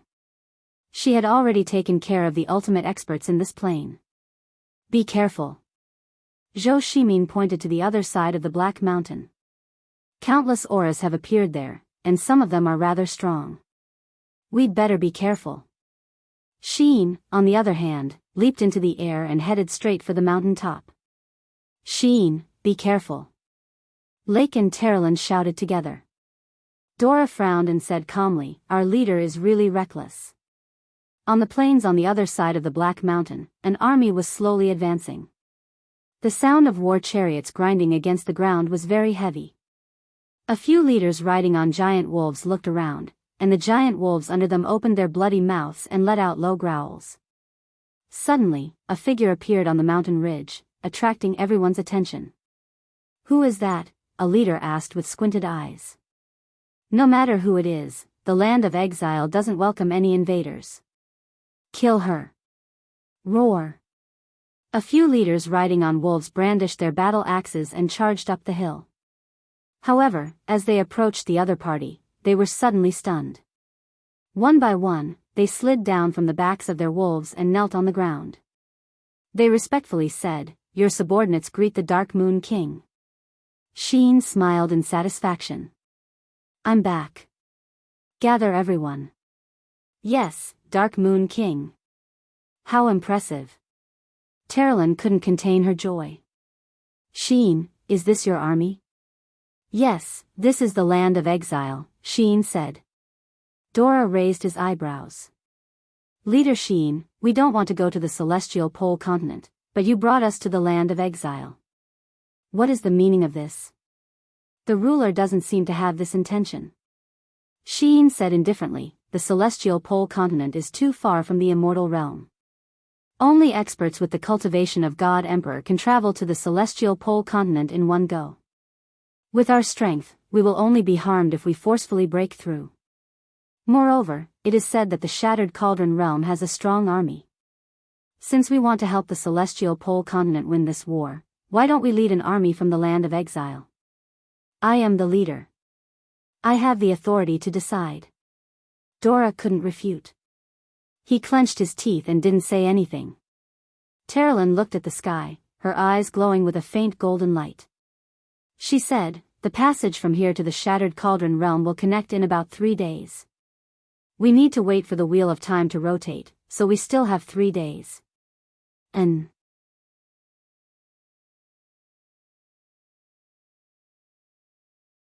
Chapter 8:13. In the afternoon, the sun shone on the deserted jungle. Under the mottled shadows of the trees, the powerhouses of the land of exile were being reviewed by the Dark Moon King. Although they had prepared very seriously, they still looked crooked and uneven. The resources in the land of exile were very scarce to begin with. Not to mention a military uniform, they did not even have a weapon. As for the chariots and other things that fell from the alternate dimension, they were also pieced together and could be said to be vulnerable. Sheen wore the white robe of a battle angel and stood in front of the army like a beautiful jade sculpture. Dora sat on a crooked tree and sneered, this kind of motley crew actually looks real. If the Western Heavens realm wants to rely on this group of trash to win against the spiritual mountain army of the Eastern Heavens realm, it's simply a fool's dream. I say, Sheen, do you really plan to bring these people to the celestial pole continent? Sheen didn't reply and just continued to use his spiritual sense to sense and review the army. A commander-class combatant walked forward and respectfully knelt on the ground. Your Majesty, a few days ago, a battleship crashed into the banished lands from outer space, but their luck was very bad. They crashed into the Black Mountain and were burnt to a crisp. This subordinate has checked, other than the metal plates, the weapons on the battleship have all been destroyed and can no longer be used. Warship, Sheen didn't seem to understand. The leader smiled and said, so the sky warship is an ultimate weapon that can fly in the sky. Except for God, the sky warship is invincible in the universe. The iron sheets you are talking about? Sheen muttered. Yes, iron sheets, some useless things, said the leader. Can these iron sheets travel through dimensions without melting? Asked Sheen. Well. The leader pondered for a moment and said, I used to be one of the executive officers on a warship. These iron sheets are made of special materials that can withstand the pressure and high temperature of hyperspace teleportation, so they must be able to withstand the baptism of the sand of time when crossing dimensions. To be honest, if it weren't for the protection of these iron sheets, I would have been burnt to a crisp after I strayed into the wormhole back then, and I would never have had the chance to serve the Queen. All right. Sheen said, collect these iron sheets and forge them into large iron boxes, big enough to hold people. What does the Queen mean? Sheen smiled and explained, I want to take you guys to the celestial pole continent, so I need to make sure that you won't be corroded by the sands of time. Pass down my order to use iron sheets to build metal boxes. My army will be able to travel between planes in these boxes. Each box will contain 100 people, and they will be connected in pairs. We'll set off in 3 days. Those who are unwilling to go will have to remain in the banished land. The leader was stunned. The celestial pole continent? Yes. Does your Majesty understand the celestial pole continent? I don't know, but it's said that the celestial pole continent is rich in resources, with countless food and beauties. Wow, go go go. We'll follow the Queen. We'll have no regrets even if we die. Humph, you're really good. Hurry up and forge the boxes. Yes, we'll do our best. Under a tent made of tattered canvas, Dora, Luo Fei, Dory, and the others surrounded a bonfire, bored to death as they watched the food gradually cook over the bonfire. Fortunately, they had brought spare food in their spatial bags. Otherwise, they would have starved to death in a place like the banished land. After all, Dora, Luo Fei, and the others weren't willing to eat the food in the banished land. Sheen is gathering his army. Dora looked at the bonfire with a deep gaze and said, don't you guys have any ideas? Dory's thoughts were simple. She said, having enough troops is a guarantee of winning a war. Isn't what Sheen is doing wrong? Besides, completing the mission and returning to the heavenly realm will be the credit of all of us. Humph, you're really simple-minded. Dora glanced at her and said, once Sheen holds power, can you guarantee that Sheen won't try to kill us? After all, if someone dies in the celestial pole continent, even the Lord Ruler might not be able to detect it. Dory was stunned. Another young man who was cutting meat with a dagger raised his head and said with a smile, let's not talk about these mobs from the banished lands. In fact, as long as Brother Luo Fei says the word, we can have as many troops as we want. Da Vinci, what do you mean by that? Dora squinted his eyes and smiled. Very simple. Luo Fei is the young master of the Nia family, and the head of the Nia family is a friend of the celestial pole continent's Tianji Empire's emperor, Bai Ming Yuan. In other words, if Bai Ming Yuan sees young master Luo Fei, he'll probably have to call you his nephew. Is that so? Dora smiled sweetly and looked at Luo Fei. Young master Luo Fei, is that so? Luo Fei frowned and said indifferently, Sheen is the captain of our battle angel team. Moreover, she's a golden-winged battle angel and has awakened the eyes of blazing dawn. In terms of status, she has long surpassed any of us. I feel that, it's better not to secretly compete with Sheen, lest we end up in a bad situation. What do you mean by that? Could it be that young master Luo Fei is afraid of Sheen? Dora smiled meaningfully. Don't forget, you're the young master of the Nia family. You have millions of troops behind you. Why would you be afraid of a mere Sheen? Luo Fei gritted his teeth. Sheen is also the sister of the blazing angel Shi Yan. Just based on this, who would dare to offend her? Dora opened her mouth. She was actually speechless. The dancing flames set off her beautiful face, and her mature body under the battle angel uniform was especially alluring. Dora, don't think too much. Give up. Luo Fei's gaze swept across Dora's chest as he said indifferently. Humph, Dora smiled. Late at night, the cold wind howled. The night environment in the land of exile was extremely harsh.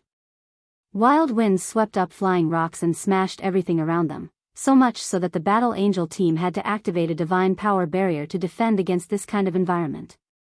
Luo Fei wrapped himself in a blanket and placed his shield beside him. His ears were filled with the howling of the sand, but he couldn't sleep. He lay behind a rock to hide from the wind, but the sound only grew louder. After tossing and turning for a long time, a faint aura suddenly appeared behind Luo Fei. His whole body trembled.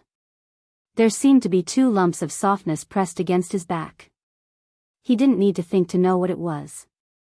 His father had been very strict since he was a child, forbidding Luo Fei from getting close to women and being distracted. However, Luo Fei was already in his 20s, the age where he was full of vigor. He naturally knew what was behind him. It was a beautiful woman, and she was almost naked. It was Dora. She was the only one in the entire Battle Angel team who was so bold and unrestrained. Luo Fei trembled all over and could hardly speak. Fortunately, Dora didn't speak either. She just rubbed her full chest, and at the same time, one of her arms groped Luo Fei's chest. His ears were full of warm breaths. To have such a beauty as his companion in this barren land, Luo Fei couldn't help but be confused. He maintained the last of his calmness and looked into the distance. Terrelin, Lake, and the others were all wrapped in blankets and asleep. Sheen was sitting there leaning against the stone wall with her eyes closed. It was unknown if she was already asleep. Dora leaned close to his ear and asked softly, "Are you coming?" Luo Fei's heart was in a mess. He stretched out his fragrant tongue, and suddenly a warm feeling came, making Luo Fei feel as if he had fallen into an abyss full of flames, sinking deeper and deeper, unable to extricate himself. Under the flickering flames, the 2 bodies rolled together, releasing the passion and desire belonging to God. At this time, in the 8 wastelands, a lonely city stood in the wind and snow. Zhongnan City, which originally belonged to the demon race, had become one of the territories of the empire. Looking from afar, the Zhongnan City in the wind and snow was shining with a ray of light. It was the light of the soldiers who were responsible for guarding the city wall holding torches. Since receiving the news of Long Ji Corps' attack, the entire Zhongnan City had entered a state of high alert. In the city, candlelight swayed in the marshal's residence. The huge map was filled with small words. The 8 wasteland plain was vast. It was as big as half of the Zhongnan province. There were dozens of cities belonging to the Zhongnan family scattered here and there, and the Zhongnan city was only the largest city among them. Lin Muyu pressed her hand on the ground and slowly walked to the table. Tang Xiaoxi held up a candle to illuminate for him. At the side, Wei Chou, Bai Yin and the others had an anxious look on their faces. Finally, after a few minutes, Wei Chou could not bear it anymore and asked, "Since we have already received the news of Qianfeng's troops, we should take advantage of the situation and attack." "Your Highness, what are you waiting for? If we waste any more time, I am afraid that Qianfeng and his remaining Zhongnan iron cavalry will be completely annihilated." "I know, don't be anxious." Lin Muyu looked at the marked position of Long Ji Corps on the map and said, "Wei Chou, look at the terrain here. It is true that Qianfeng's army is trapped in the Wild Donkey Valley, but outside the Wild Donkey Valley is an even bigger valley, and it is a horseshoe-shaped valley.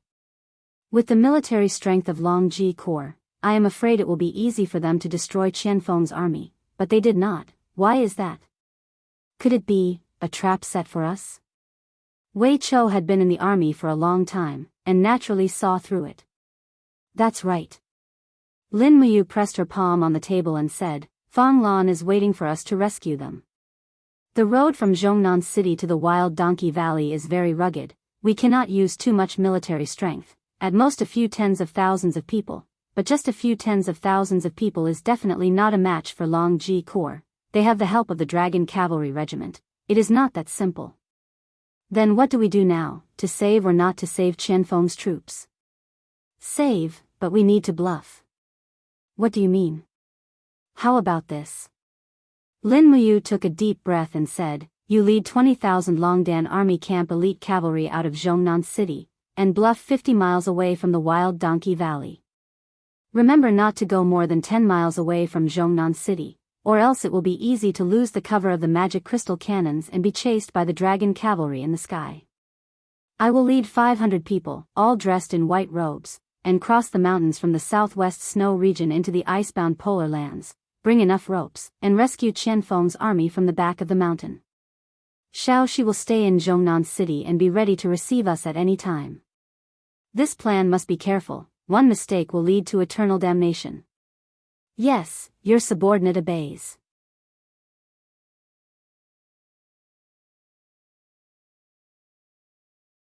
Chapter 8:14.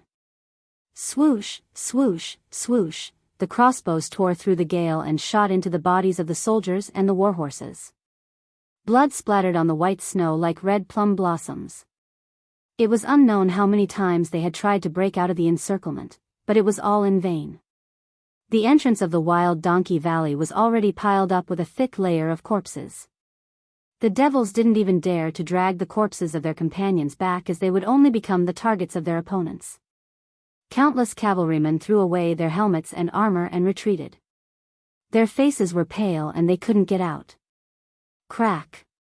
Qianfeng stabbed his sword into the snow in a daze. His body was extremely weak. The armor from his right shoulder to his heart was split open by the blade of the sword, leaving a long bloody wound. It was obvious that it was forcefully slashed by someone. The person who could cause such serious injuries to Qianfeng, who had stepped into the godly state, must also be a godly state expert. Moreover, Qianfeng's robe had been burnt to only a few dozen centimeters. That was the masterpiece of the dragon's breath. Marshal, we're trapped. The deputy general dismounted his horse and said, no matter how hard our cavalrymen charge, we can't get out. They have placed many archers at the entrance of the valley.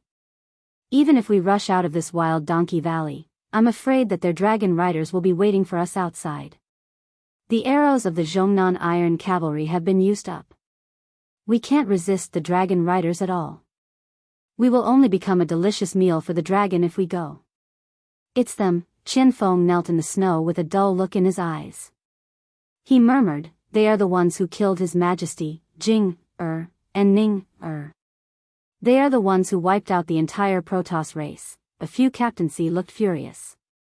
One by one, they pulled out their swords and said, Marshal, let's go and fight them. At worst, we will die. At least we will not let down the souls of our fallen brothers. Do you know who our opponents are? Qianfeng asked. I know. The deputy general's voice trembled slightly as he said, they are from the celestial pole continent on the other side of the East Sea. They are the Tianji Empire's Dragon Cavalry Regiment and Longji Corps. Judging from their path and direction, they must have passed through the entire icebound pole to arrive here. Marshal, let's fight it out with them. This group of bloodthirsty beasts is even more ruthless and tyrannical than the Qin Empire's army. Let's fight it out and avenge His Majesty and the two princes. No, Qianfeng waved his hand. His lips were a little dry as he said, how many men do we have left? How many warhorses do we have? There are still about 8,000 warriors from the southern plains. Many of their warhorses have been damaged. Once they see the dragon knights, the warhorses will be intimidated. Some of the warhorses will even stop moving.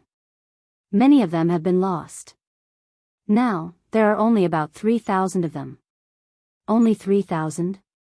Qianfeng was at a loss. These 8,000 warriors are the last hope of our celestial race. If we really go all out, the celestial race will disappear from this continent. The deputy general was taken aback. Yes, Marshal. Then, what are your plans? Has the winged army brought any news? Yes, the winged army we sent out was chased by the dragon knights in the sky and suffered heavy losses. However, many winged army members still managed to escape. Someone brought back news. A day ago, a team of 10,000 cavalrymen from the Longdan army camp entered Zhongnan city. However, they were too far away, so we couldn't see if Lin Muyu and Wei Chou had come in person. Only 10,000? Qianfeng leaned against the short pine tree behind him and exhaled a breath of hot air. He said, Lin Muyu has come. Otherwise, with Wei Chou's nature, he wouldn't have only sent 10,000 soldiers. Moreover, he wouldn't have come so quickly. As he said this, Qianfeng's eyes actually became a little livelier. The deputy general was stunned. So what if Lin Muyu has come? He is still our mortal enemy. Does the marshal expect Lin Muyu to lend a helping hand and save the last army of our celestial race? No. I won't place my hopes on him. Qianfeng grabbed the blade and his eyes suddenly became determined. He said, gather all the remaining winged army warriors and magic crystal detonators. Once the Long Ji army enters the Wild Donkey Valley, immediately launch a self-detonation attack from both sides. Even if we die, we must let the beasts of the Tianji Empire know that the celestial race won't yield. Yes. At dusk, the flags of the Long Ji army and the Tianji Empire fluttered in the wind outside the Wild Donkey Valley. The Dragon Knights were flying in the air, controlling all the air dominance and also making the demon race unable to move a step. On a slope, the snow was covered with dense horse hoof prints. More than a dozen people dressed in the armor of senior officers were standing on horses on the slope. Among them, a general with a slender chin and a long beard was wearing 5 gold stars on his chest. In the Tianji Empire, 5 gold stars represented supreme power. Apart from the emperor and the marshal, only commander-level officers and nobles could wear 5 gold stars. Needless to say, this person was the commander of the Long Ji Corps, Fang Lan. Behind Fang Lan, 3 deputy commanders wearing 4 gold stars looked coldly at the Wild Donkey Valley in the distance. In the air, a mighty and steady dragon knight was sitting on the back of a dragon. It was none other than the dragon knight Su Chuan. No one knew that Su Chuan had actually come to the Shattered Cauldron world. They are already cornered beasts. Fang Lan held the iron spear and said with a smile, the legendary demon race that almost destroyed the Qin Empire seems to be nothing more than this. Humph. Lord Su Chuan, when do you think is the best time for us to attack? Su Chuan stroked his beard and said, Commander Fang Lan is the commander of this army. Everything is up to you. All right. Fang Lan's eyes were filled with a fierce light as he said, attack immediately when it gets dark. Send out 5,000 troops on the ground. The Dragon Knights will cover in the air and guard against their surprise attacks from the sky. Yes. At this moment, a rider flew over to report.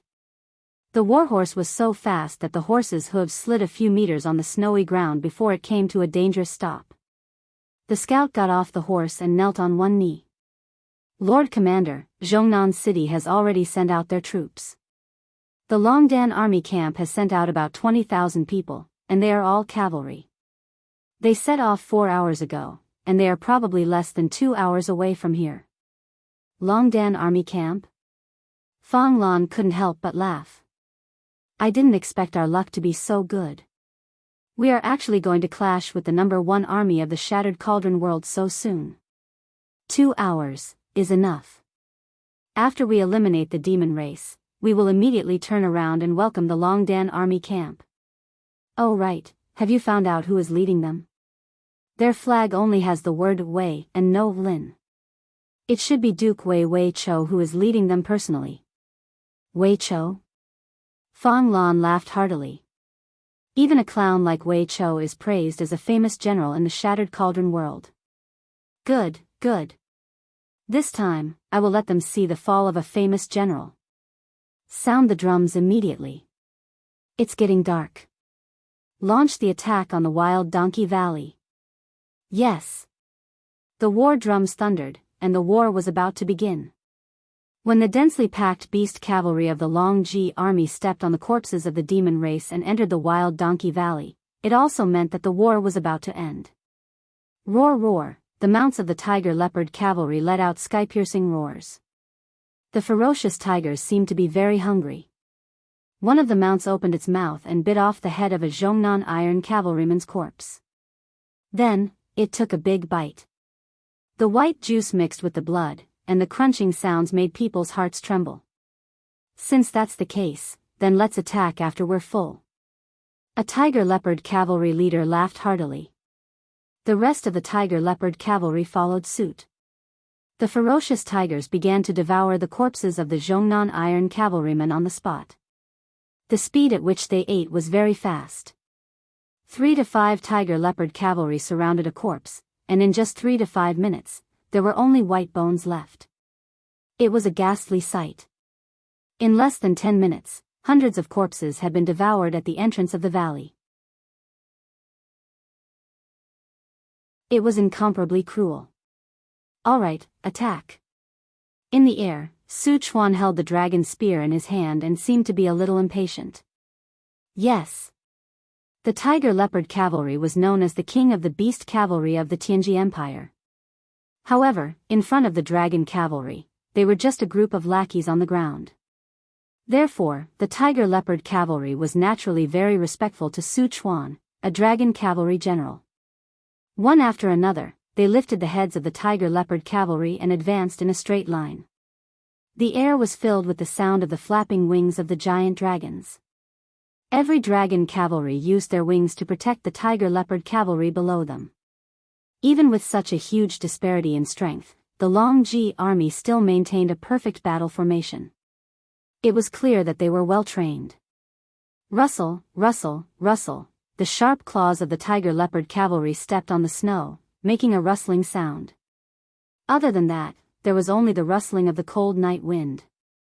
However, Su Chuan frowned and said, "Something doesn't seem right." "What's wrong, Lord Su Chuan?" asked a commander in the tiger-leopard cavalry. "I don't know. Tell everyone to be careful." "Yes." At this moment, the dark wild donkey valley was filled with noises. One by one, torches lit up. It was the last few thousand southern iron cavalry. Su Chuan took a deep breath and said, "They're here." However, Su Chuan was wrong. Qianfeng's intelligence was not below his. He thought too simply of Qianfeng. Swoosh, swoosh, swoosh, in the air, figures flew down. It was the winged army. Each of them held a magic crystal in their hands. At the same time, there was a flashing detonator. It was a suicide attack. This was a tactic that Qianfeng had no choice but to use. Be careful. Su Chuan seemed to be able to predict the power contained in these magic crystals. He shouted, "All dragon cavalry, activate the dragon imperial spin. Now!" In the air, the roars of the giant dragons joined together. The power of the giant dragons merged with the power of the dragon cavalry, forming an azure-blue dragon imperial spin. The dragon imperial spin was like a giant whirlpool barrier, protecting the dragon cavalry and the tiger-leopard cavalry. Bang, bang, bang, mushroom clouds rose into the sky. Purple lightning instantly lit up the world. The suicidal magic crystal detonation tactic had been completed. The lives of nearly 500 winged army members disappeared in an instant. They turned into roaring purple flames. The power of the magic crystals was so strong that it formed an insurmountable curtain in the air. Did we succeed? Qianfeng's eyes widened. Sweat dripped from his forehead. The smoke and clouds dispersed. Roar, roar, roar, dragon roars resounded, and Qianfeng's mood instantly fell to the bottom. He had failed. The dragon imperial spin was not afraid of the magic crystals.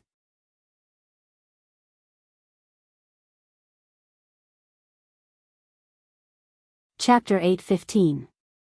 Dragons were the closest existences to gods in the mortal world. Dragons were sacred. Demons were the gathering of evil spirits in the three realms. They were demonic creatures that could unleash the power of extreme yin and evil. Magic crystals came from the earth's mineral veins and were derived from the corpses of demonic creatures.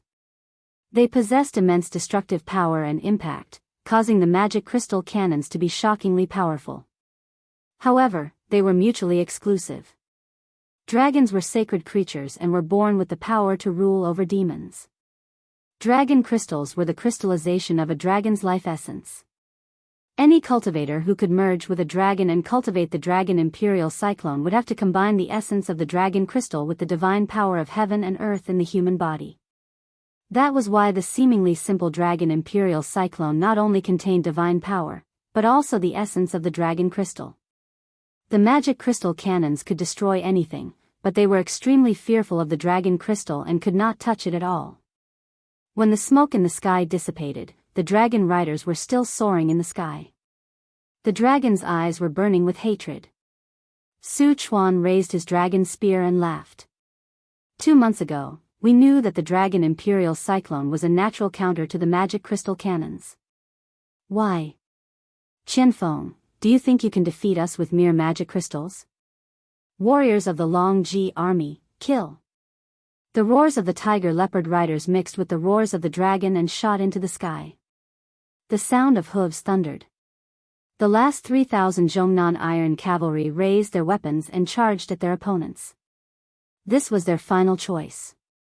They would rather die than be humiliated. Qianfeng looked at the dissipating smoke from the magic crystal cannons and took a few steps back in despair. He knelt on the ground. The death of 500 winged warriors was only exchanged for the ridicule of the enemy. For the first time in his life, Qianfeng could no longer see hope. Watching as the Central South Iron Cavalry charged into the opponent's Tiger Leopard Cavalry phalanx and then turned into a pile of charcoal in the dragon flames, Qianfeng felt as if his heart was pierced by thousands of arrows. The demon race was really finished. Right at this moment, a shwa shwa shwa sound came from the precipice behind him. Thick ropes that were over 100 meters long were hanging down from the precipice. Immediately after, a voice sounded in his ear, "Marshal Qianfeng, what are you waiting for? Take your men and abandon the warhorses. Take advantage of the night and secretly move away. You definitely don't want to see the demon race being exterminated, right?" It was Lin Muyu's voice. Qianfeng's throat was a little dry. He wanted to shout but he couldn't. He never thought that Lin Muyu would really come. The enemy was so powerful that they came to the Shattered Cauldron realm with a crushing force. If Lin Muyu made a move, it would mean that the Qin Empire declared war on the Celestial Pole continent. This required a lot of confidence and courage. Qianfeng knew that he did not have this kind of courage. If it was not a last resort, he would never be willing to be the enemy of such a powerful opponent like the Tianji Empire. However, taking a step forward was an abyss, and taking a step back was also an abyss. Qianfeng had no choice but to do so. At the front, the 3,000 Zhongnan Iron Cavalry were desperately resisting the attack of the Tiger Leopard Riders and the Tianji Dragon Riders. Behind them were a group of high-level demon infantrymen who had taken off their armors and were holding steel swords, ready to fight in close combat. Qianfeng had no choice but to do so. Quick! He jumped up and pointed at the ropes hanging down from the precipice. He said, "Everyone, climb up the ropes immediately and leave the Wild Donkey Valley." The deputy general was shocked. "But our cavalry is still in front. They are warriors who are loyal to the country. Don't say anything more. Retreat immediately." "Yes." The Zhongnan Iron Cavalry, who were ready to die heroically, grabbed the ropes one after another. Their climbing skills were good. They grabbed the ropes and rushed to the top of the precipice as if they were walking on flat ground. Qianfeng quickly rose up with his sword in hand. Looking from afar, there was almost no one on the precipice. However, if he looked closely, he would find that the people brought by Lin Muyu were all wearing white robes, which blended in with the color of the snow. It was very difficult to notice them. No wonder they could break through the blockade of the Tianji Empire's army and come here. Lin Muyu held her sword in her hand as she stood on the peak of the mountain. She exuded an honest and calm aura. Perhaps, only a famous general who had been through hundreds of battles would have such an aura. Qianfeng could not help but be moved. He said in a low voice, "Your Highness, Emperor Qin, Marshal Qianfeng, long time no see." "Thank you, Your Highness, for coming to save us. Stop talking." Hurry up and retreat. How many people do you have? Only 5,000. So few. Lin Muyu was stunned. Qianfeng could not help but feel sad. He said, "This is the last 5,000 people of the Shen clan. Your Highness, why did you come to save us?" The cold wind blew and made Lin Muyu's cloak flutter. He was silent for a few seconds and said, "If I didn't come to save you, it would be our turn after the Tianji Empire eliminated the entire devil clan." Qianfeng's heart trembled.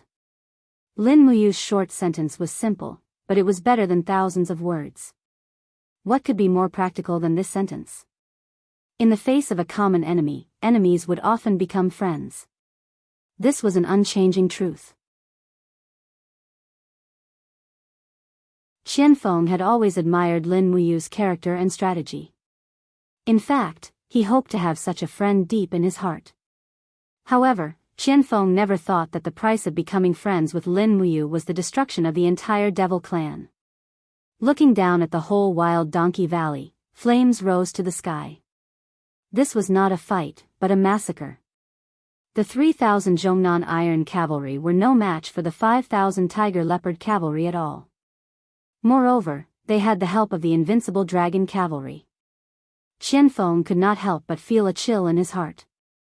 Lin Muyu stepped forward and patted his arm gently. She said, "Only by surviving can you have the possibility to wash away your shame. Take your 5,000 people and follow me. Except for the Qin Empire, you have no other way out. What does your Highness plan to do with us?" Qianfeng's eyes flickered. He said, "I am a member of the Shen clan. Even if your Highness saved me, Qianfeng would never be willing to be a slave." "I know." Lin Muyu sighed deeply. Qianfeng was such a proud person. How could he surrender to the enemy? After pondering for a while, Lin Muyu said, "Let's go back to Zhongnan City first. The rest will be clear later. If you are willing, you can continue to be the marshal of the devil clan. I will give up the Tongtian Gorge. We will govern the Tongtian Gorge together and fight against the celestial pole continent together." Qianfeng was stunned. He nodded and said, "Thank you, Your Highness. It's not that I want to take care of you. I just don't want to be destroyed." Lin Muyu looked at the scene of the massacre at the foot of the mountain and said meaningfully. Very soon, the 5,000 high-level demons had all retreated. After Lin Muyu gave the order, everyone abandoned the rope and quickly disappeared into the snowy forest. It would take at least a day to walk back to Zhongnan City from here, and this day would not be an easy one. In the biting cold wind, Lin Muyu looked to the southwest and said softly, "Wei Chou, it's up to you now." Qianfeng said in a low voice, "Your Highness, the attack of the magic crystal is ineffective against the dragon knights. They have a strange power field that can form a boundary that can perfectly defend against the invasion of the magic crystal." "I saw it." Lin Muyu nodded, but her heart was full of despair and helplessness. The suicide attack of the Wing Men Legion of the Devil Clan was completely ineffective, which also meant that the magic crystal cannons of the Empire would be helpless against the Dragon Knights. The biggest trump card was useless. What would the Qin Empire rely on to defeat the powerful enemy? After pondering for a while, Lin Muyu's consciousness had penetrated dozens of miles and directly found the aura of Wei Chou. Suddenly, a golden light fell on the snowy ground. This was the oracle of the same plane. Wei Chou immediately knelt and said, "I pay my respects to your highness." Wei Chou, there is one thing I must tell you. The attack of the magic crystal is ineffective against the dragon knights. Their dragon imperial battle spiral can perfectly defend against the invasion of the magic crystal cannons, so your magic crystal crossbows are destined to be useless. What? Wei Chou was shocked. Then how are we going to resist the enemy? We have to resist even if we can't. Lin Muyu's expression was a bit strict as she said, "This time, the importance of rescuing Qianfeng's troops is extraordinary. Only the Devil Clan knows how to use the worm nest in the Tongtian Gorge. Only when Qianfeng surrenders to us can we restart the worm nest and hatch new giant flying snakes to help us resist the invasion of the Dragon Knights. You must bite the Qianfeng Legion's main force for 4 hours. Only then can I bring Qianfeng's people back to the southern part of the city safely. This is a military order, you cannot disobey. Wei Chou clenched his teeth and said, "Yes, Your Highness, rest assured, I will definitely complete the mission." The moment Lin Muyu's oracle disappeared, Wei Chou only felt his whole body trembling. Was it because the weather was too cold? Perhaps. The war flag was waved, and Wei Chou's voice reverberated across the snowy plains, "Brothers, prepare to attack."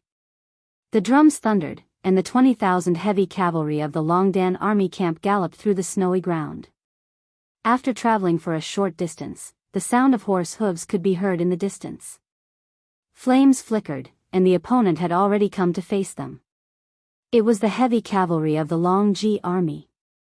The heavy cavalry of the celestial pole continent was more focused on defense. Their whole body was almost wrapped in thick armor, and their warhorses seemed to be a bit stronger than those of the Shattered Cauldron realm, enough to support this heavy weight. Dragon roars could be heard in the sky, and only black figures could be seen in the wind and snow. Wei Chou couldn't help but feel a chill in his heart, but he knew that he definitely couldn't take the initiative to fight. If he were to be stuck by the opponent in close combat, his own people would definitely not be able to escape. Change to the magic crystal crossbow. Don't aim at the dragon knights, aim and shoot 20 meters in front of the heavy cavalry on the ground. After a round of shooting, immediately change to the white drill arrow crossbow. Fight while retreating, don't let the opponent stick to us. Wei Chou roared out an order. He was very smart, and knew how to deal with sudden changes. Although many of the cavalry of the Longdan army camp were deeply puzzled, military orders were like mountains, and no one disobeyed. One by one, they took out the magic crystal crossbow, loaded the magic crystal arrows with azure blue luster, and aimed straight into the distance. Dong, dong, dong, the war drums reverberated, and the Longji army launched an attack. They all raised their torches, and Wei Chou only took a glance and felt a chill in his heart. The Longji army had at least 30,000 heavy cavalry here, and in addition to the dozens of dragon knights in the sky, their strength was already terrifying to the point that it was enough to completely annihilate the army behind him.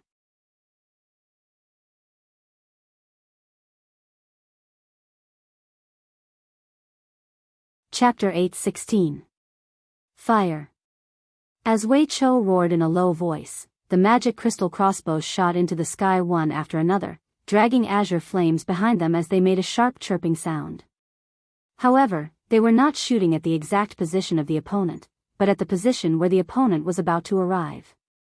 When the magic crystal crossbows hit the ground one after another, the opponent was still 10 meters away from where they were shooting, and when the heavy cavalry of Longji army arrived, the magic crystal crossbows had also been fired. Peng, peng, peng. Streaks of purple flames shot into the sky. Although the power of the magic crystal crossbows was not as powerful as the heavy magic crystal cannons, it was still amazing, especially when the opponent was caught off guard. Along with the roar, hundreds of heavy cavalry at the front were almost instantly engulfed by the light of the magic crystal crossbows. The power of the explosion of the magic crystal was so strong that it directly melted the armor, and the hundreds of heavy cavalry of the Tianji Empire were almost instantly turned into a pile of ashes. Change to the white drill crossbows. Get ready, fire. Wei Chou's order echoed in the air, and it was as if only his voice was left in the entire snowfield. Puff, puff, puff, the white drill crossbows were so sharp that they pierced through the armor of the heavy cavalry at the back, and the snowfield that was engaged in the battle also lost its original whiteness. The rumbling of the horses' hooves was deafening, and it only gave the Longdan army camp a few seconds to shoot. In the blink of an eye, the opponent's heavy cavalry was already close to them in close combat. Turn back, let's go. Wei Chou pulled the reins and led everyone to retreat quickly. However, it seemed that it was a little too late. A dragon's roar came from behind, and the dragon's might swept down like a domain. The horses of the heavy cavalry of the Longdan army camp at the back immediately became anxious, and they stood up crazily, giving up on retreating. Oh my god, what are they doing? Fengxi was stunned. Wei Chou felt a pain in his heart. Ignore them, continue to retreat. Behind them, flames soared into the sky. It was the dragon knight riding on the dragon's breath. Flames shrouded the area. The dragon flame was so powerful that the armor of the Empire couldn't withstand it at all. In the blink of an eye, the cavalry of the valiant dragon battalion that was left behind screamed miserably in the flames. They were burned beyond recognition. However, they were elite soldiers who had been through hundreds of battles. In the flames, some of them still jumped off their horses that had lost control and charged toward the enemy's heavy cavalry. Puff, puff, puff, streaks of sword light flew up, followed by heads falling to the ground. How could infantry withstand the attack of heavy cavalry? In the air, a dragon rider holding a fiery red long blade narrowed his eyes and said indifferently, "First team, follow me and catch up to them.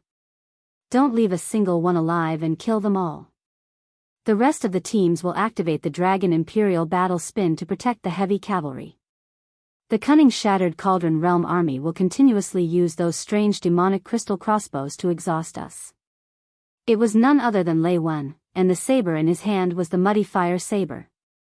Dragon roars rang out as 10 dragon knights descended from the sky and landed directly in the center of the Longdan Army Camp's cavalry regiment. Without any hesitation, they swung their dragon swords and slashed down with divine power.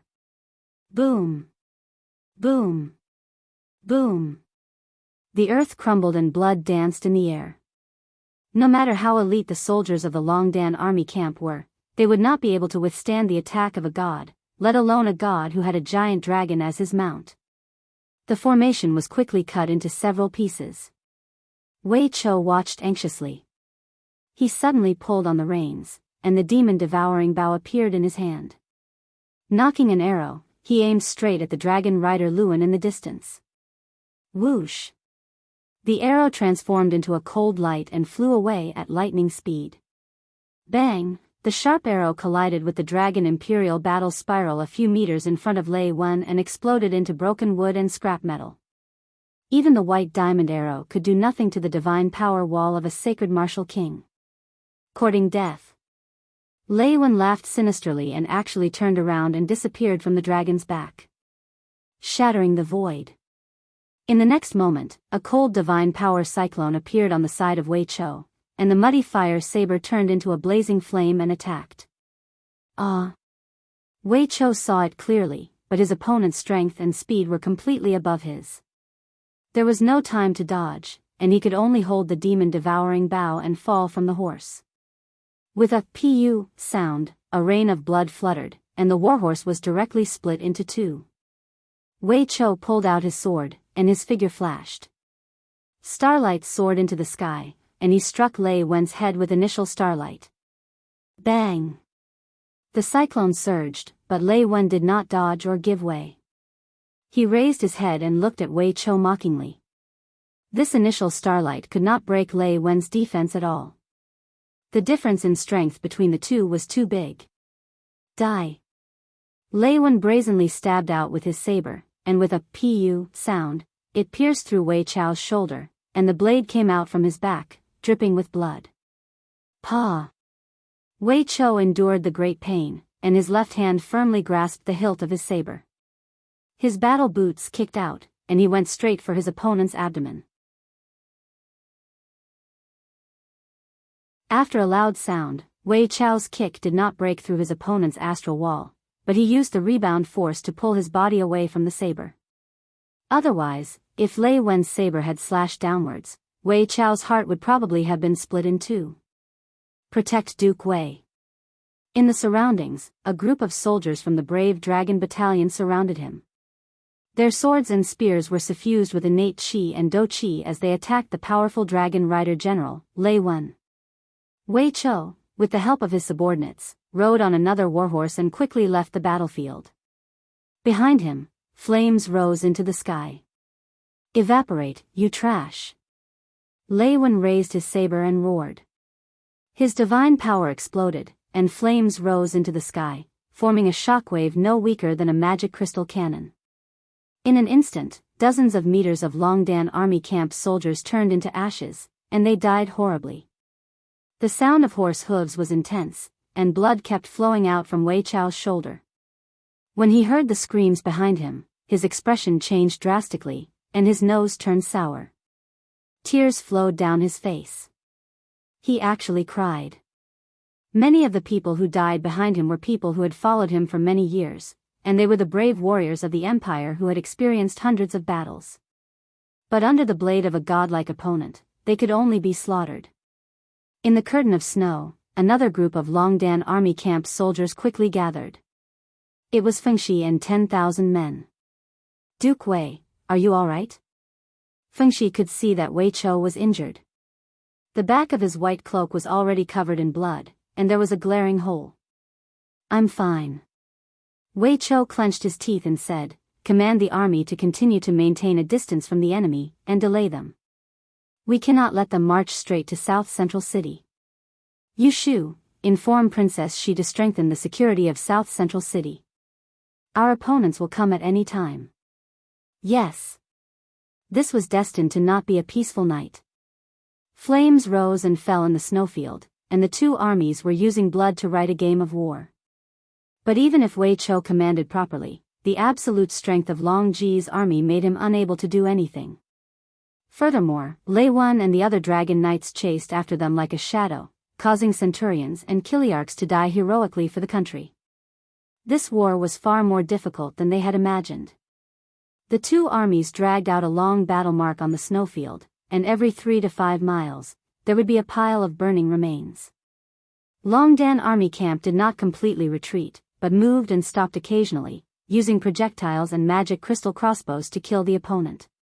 Wei Chou was a famous general, and he knew how to use the formation to tear apart the opponent's perfect defense.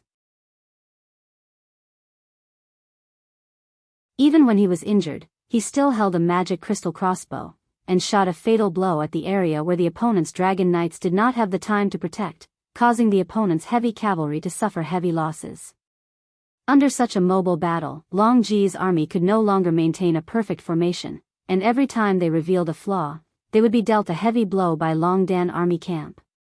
But moving and stopping like this, Longdan army camp suffered even more heavy losses. Until daybreak, the front army had already left the snowfield, but the pursuers behind them still did not stop. The dragon knights circling above their heads were like maggots in the tarsal bone, making people uncomfortable. Don't tell me they never know fatigue.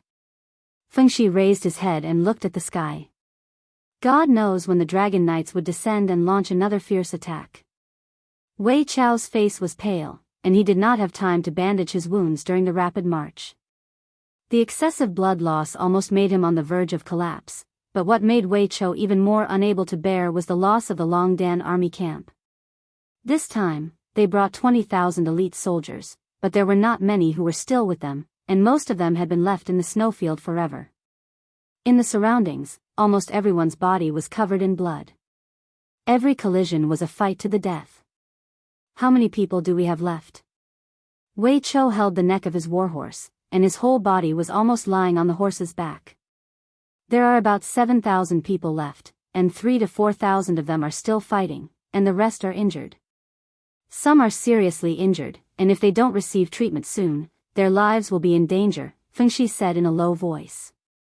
Wei Chou remained silent. He raised his head to look ahead, and said, "We are almost at the South Central City's pass. Let's not stay any longer, let's pass through at full speed, and order the magic crystal cannon at the pass to prepare to fire."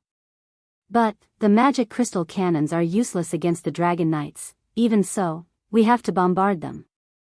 Yes, Duke Wei. As if he had spoken too forcefully, Wei Chou suddenly felt a wave of dizziness engulfing him, causing him to fall from his warhorse. Duke Wei! Duke Wei! Everyone panicked. Fengshi jumped off the horse and carried Wei Chou's body and said, "Let's go, into the pass." Boom! Boom! Boom! The magic crystal cannons roared, and launched a devastating bombardment, but the enemy's heavy cavalry were all unharmed under the protection of the dragon knights. After a full 5 minutes, the Long Ji army showed signs of retreating. They finally retreated. Fengshi breathed a sigh of relief, and looked at the blood stains on the snow, and the wounded soldiers of the Longdan army camp who entered the pass, and suddenly he couldn't help but feel bitter. The first battle was like this, how could they fight in the future? What's more, the people sent by the Long Ji army were just the tip of the iceberg of the 4 major armies of the Tianji Empire. If their 2 million troops came overwhelming, what would the result be? Thinking of this, Fengshi's face was livid. The future was unimaginably cruel.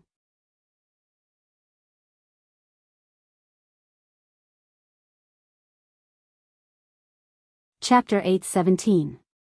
When Lin Muyu brought the remnants of the Devil clan back to Zhongnan City, it was already close to noon. It was snowing heavily. Tang Xiaoxi led the elite cavalry of the Longdan army camp in Zhongnan City to welcome them. They met on the snowy plains 20 miles away from the city. Seeing Lin Muyu return safely, Tang Xiaoxi was very gratified. However, when Tang Xiaoxi's gaze fell on Qian Feng was still somewhat uneasy and embarrassed. The defeated general, Qian Feng, greets your highness she. He bowed respectfully, using the etiquette of the Devil clan towards the princess. No need to be so polite. I'm not Feng Yuan's daughter. A faint smile hung on Tang Xiaoxi's face as she said, furthermore, Feng Yuan has always treated me like a daughter. All you want is the demonic energy in my body. Qian Feng was a little surprised. Princess Shi, do you still hold a grudge against the God clan for what they did to you? I will never forget. Tang Xiaoxi turned around and mounted the horse. Her red cloak swirled in the flying snow. She turned around and looked deeply at Qian Feng. She said, if it wasn't for your sacred teacher in Yaoji, I wouldn't have killed Xiao Yin. I will never forget this hatred for the rest of my life. Qian Feng, the alliance between the humans and the Devil clan is just Mu's idea. I respect Emperor Qin's wish, but it doesn't mean I don't hate the Devil clan. Qian Feng laughed self-deprecatingly. That's fine. I am the marshal of the God clan. Now that His Majesty and the 2 princesses are dead with their heads missing, it's not too much for you to vent all your hatred on me, Qian Feng. Lin Muyu walked over holding the reins of the warhorse and reached out to press on Tang Xiaoxi's leg on the horse's back.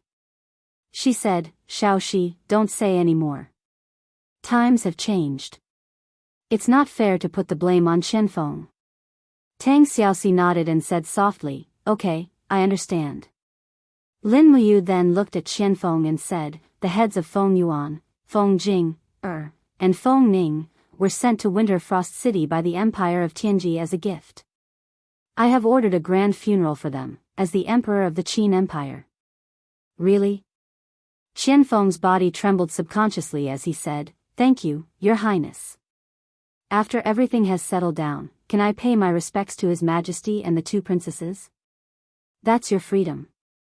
Lin Muyu exhaled and said, everyone has been walking for a whole night. Let's go to Zhongnan City and eat something hot. Otherwise, I'm afraid many people will get sick. Okay. Tang Xiaoxi said, Mu, are you really going to allow these demons to enter Zhongnan City? Her meaning was self-evident. 3 months ago, the demons were still fighting with the Empire in the 8 wastelands, and they were both mortal enemies. But now, the 2 armies were going to coexist peacefully.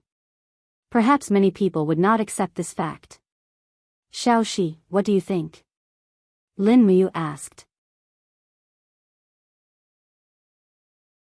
Tang Xiaoxi pursed her red lips. The Longdan army camp and the Zhongnan family's army have fought many times, and there has been a deep hatred between them. If they are allowed to enter Zhongnan City, I'm afraid there will inevitably be friction. I think it's better to let Qian Feng lead the demon army to camp in a small town outside the city. There are enough houses there, and food can be transported from Zhongnan City. What does Marshal Qian Feng think? Lin Muyu asked. Qian Feng's expression was calm. Your Highness can call me Qian Feng. The god race has suffered a crushing defeat, and I'm no longer a marshal. As for the encampment, it's up to Your Highness to arrange. Don't worry. Lin Muyu patted his shoulder and said, your god race will rise again. Let's get through this period of time first. Moreover, I'm afraid we won't be able to stay in Zhongnan City for too long. Why? Tang Xiaoxi asked in astonishment. Lin Muyu's gaze turned towards the northern snowy region, and with a trace of helplessness and sorrow, she said, Zhongnan City is located on the Eight Wastelands, and to the north of the Eight Wastelands is the snowy region. However, there is simply no place to defend. The few insignificant passes are only a few meters high. If we stubbornly defend the Eight Wastelands, our losses will be very heavy. Then Mu, what do you mean? Prepare to retreat to the Tongtian Gorge. Qianfeng was shocked. Your Highness, are you going to give such a large 8 wastelands to the Tianji Empire? We have no other choice. Lin Muyu brushed the snow on her shoulder, held Takshu's reins, and said, the Longdan army camp can't suffer meaningless losses. In the battle last night, Wei Chou must have lost a lot of people, right? Tang Xiaoxi was a little sad and said, in order to save these people of the devil race, more than 13,000 people of the Longdan army camp died in the snowy region since last night. More than half of the more than 6,000 people who came back were injured. Even Wei Chou was seriously injured and is now resting in Zhongnan City. Only one night, and our casualty barracks and medicine are already not enough. Lin Muyu felt a pain in her heart and clenched her fists. Qianfeng frowned and said, it's my fault to let the Longdan army camp suffer such a loss. Your Highness, please rest assured. The Tianji Empire killed my whole family, but as long as I, Qianfeng, am still alive, I will definitely fight with the Tianji Empire to the end. Well, save your strength first. Let's go. Lin Muyu turned over and mounted the horse, and said, someone, send more scouts to find out the situation of the Longji army camp. In addition, send more scouts to investigate the coastal area. Yes. The wind and snow fluttered, and the troops walked in the direction of Zhongnan City. Zhongnan City, this ancient city of thousands of years, had mottled walls. It was like an old man standing at the northern border of the mainland. When a strong enemy came, this old man seemed so vulnerable and could not stop the attack of the iron hooves of Zhongnan City. Qianfeng's troops went into the small town to rest. Although it was just a small town, it was like heaven for the devil race who had been struggling at death's door for several months. To be able to drink a mouthful of hot water and eat a fragrant steamed bun was such a luxury for them. Even the face of Marshal Qianfeng was very ugly, obviously because of the lack of nutrition. Walking on the main street of Zhongnan City, the hooves of the horses stepped on the thick snow, and the sound of rustling could be heard. Is the Dragon Imperial battle armor really not afraid of the magic crystal cannons? Tang Xiaoxi thought for a long time, and finally could not help but ask. Lin Muyu nodded, yes, Marshal Qianfeng can prove this. Qianfeng's face was gloomy, and said, the Dragon Imperial battle armor seems to be the natural nemesis of the magic crystal. We sent 500 winged clan brothers to launch a suicide attack, but we did not receive even the slightest effect. They used their lives to prove that the Dragon Imperial battle armor can restrain the magic crystal. It's not just them. Tang Xiaoxi said in a calm voice, there are also more than 10,000 soldiers from the Longdan army camp who died for the country. They were also stained with blood on the battlefield because of the power of the Dragon Imperial battle armor. Qianfeng was a little silent, and after a few seconds, he said lightly, I'm sorry. Lin Muyu felt very uncomfortable in her heart. Tang Xiaoxi's hatred for the demon race was far deeper than she thought. In this battle, the Longdan army camp lost more than 10,000 elite soldiers because of the demon race. This was also a heavy blow to the Imperial army. But Lin Muyu was very clear in her heart that she must reconcile this contradiction, otherwise it will lead to a big disaster in the future. Xiao Shi, the demon race, is also the victim. He looked at Tang Xiaoxi beside him, and said softly, think about it, the tens of thousands of soldiers of the Longji Corps cooperated with the Tianji Dragon Riders to cross the northern glacial land bridge, for a surprise attack, and coincidentally, the demon race's army encountered them in the north. In fact, it was the demon race who blocked this knife for our Qin Empire. In a sense, we have to thank the demon race for their sacrifice. Tang Xiaoxi opened her small mouth in shock, and murmured. Lin Muyu's words woke her up from her dream, and made her change her view in an instant. Qianfeng's voice was very bitter, it's a pity that the price of this sacrifice is the lives of our Majesty and the two princes. Ning, is my friend, I won't let her die in vain. Tang Xiaoxi's pair of beautiful eyes looked at the distant sky, clenched her pink fist, and a faint flame lingered around her body. The Long Ji Corps killed Ning, I will definitely settle this debt with them. A debt of blood must be paid with blood.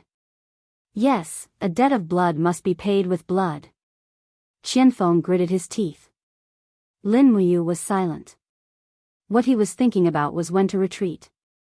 They definitely couldn't stay in Zhongnan City. Once the main force of the Tianji Empire crossed the sea, they would be able to encircle Zhongnan City in the blink of an eye. At that time, it would be difficult to leave. At this time, they had already arrived at the city lord's mansion in Zhongnan City. Wei Chao's shoulder was wrapped with gauze, and he walked out with the help of several guards. Wei Chao. Lin Muyu greeted him. Wei Chao's legs softened, and he knelt on the ground, and tears flowed down. Your Highness, I am incompetent, and caused the death of more than 10,000 brothers in the Longdan army camp, and I can't even recover their bodies. This is all my fault, Wei Chao. Behind him, a group of senior generals in the Longdan army camp knelt together. Basically, all of them were injured, and they looked very embarrassed. Lin Muyu couldn't remember how long it had been since the Longdan army camp had suffered such a defeat.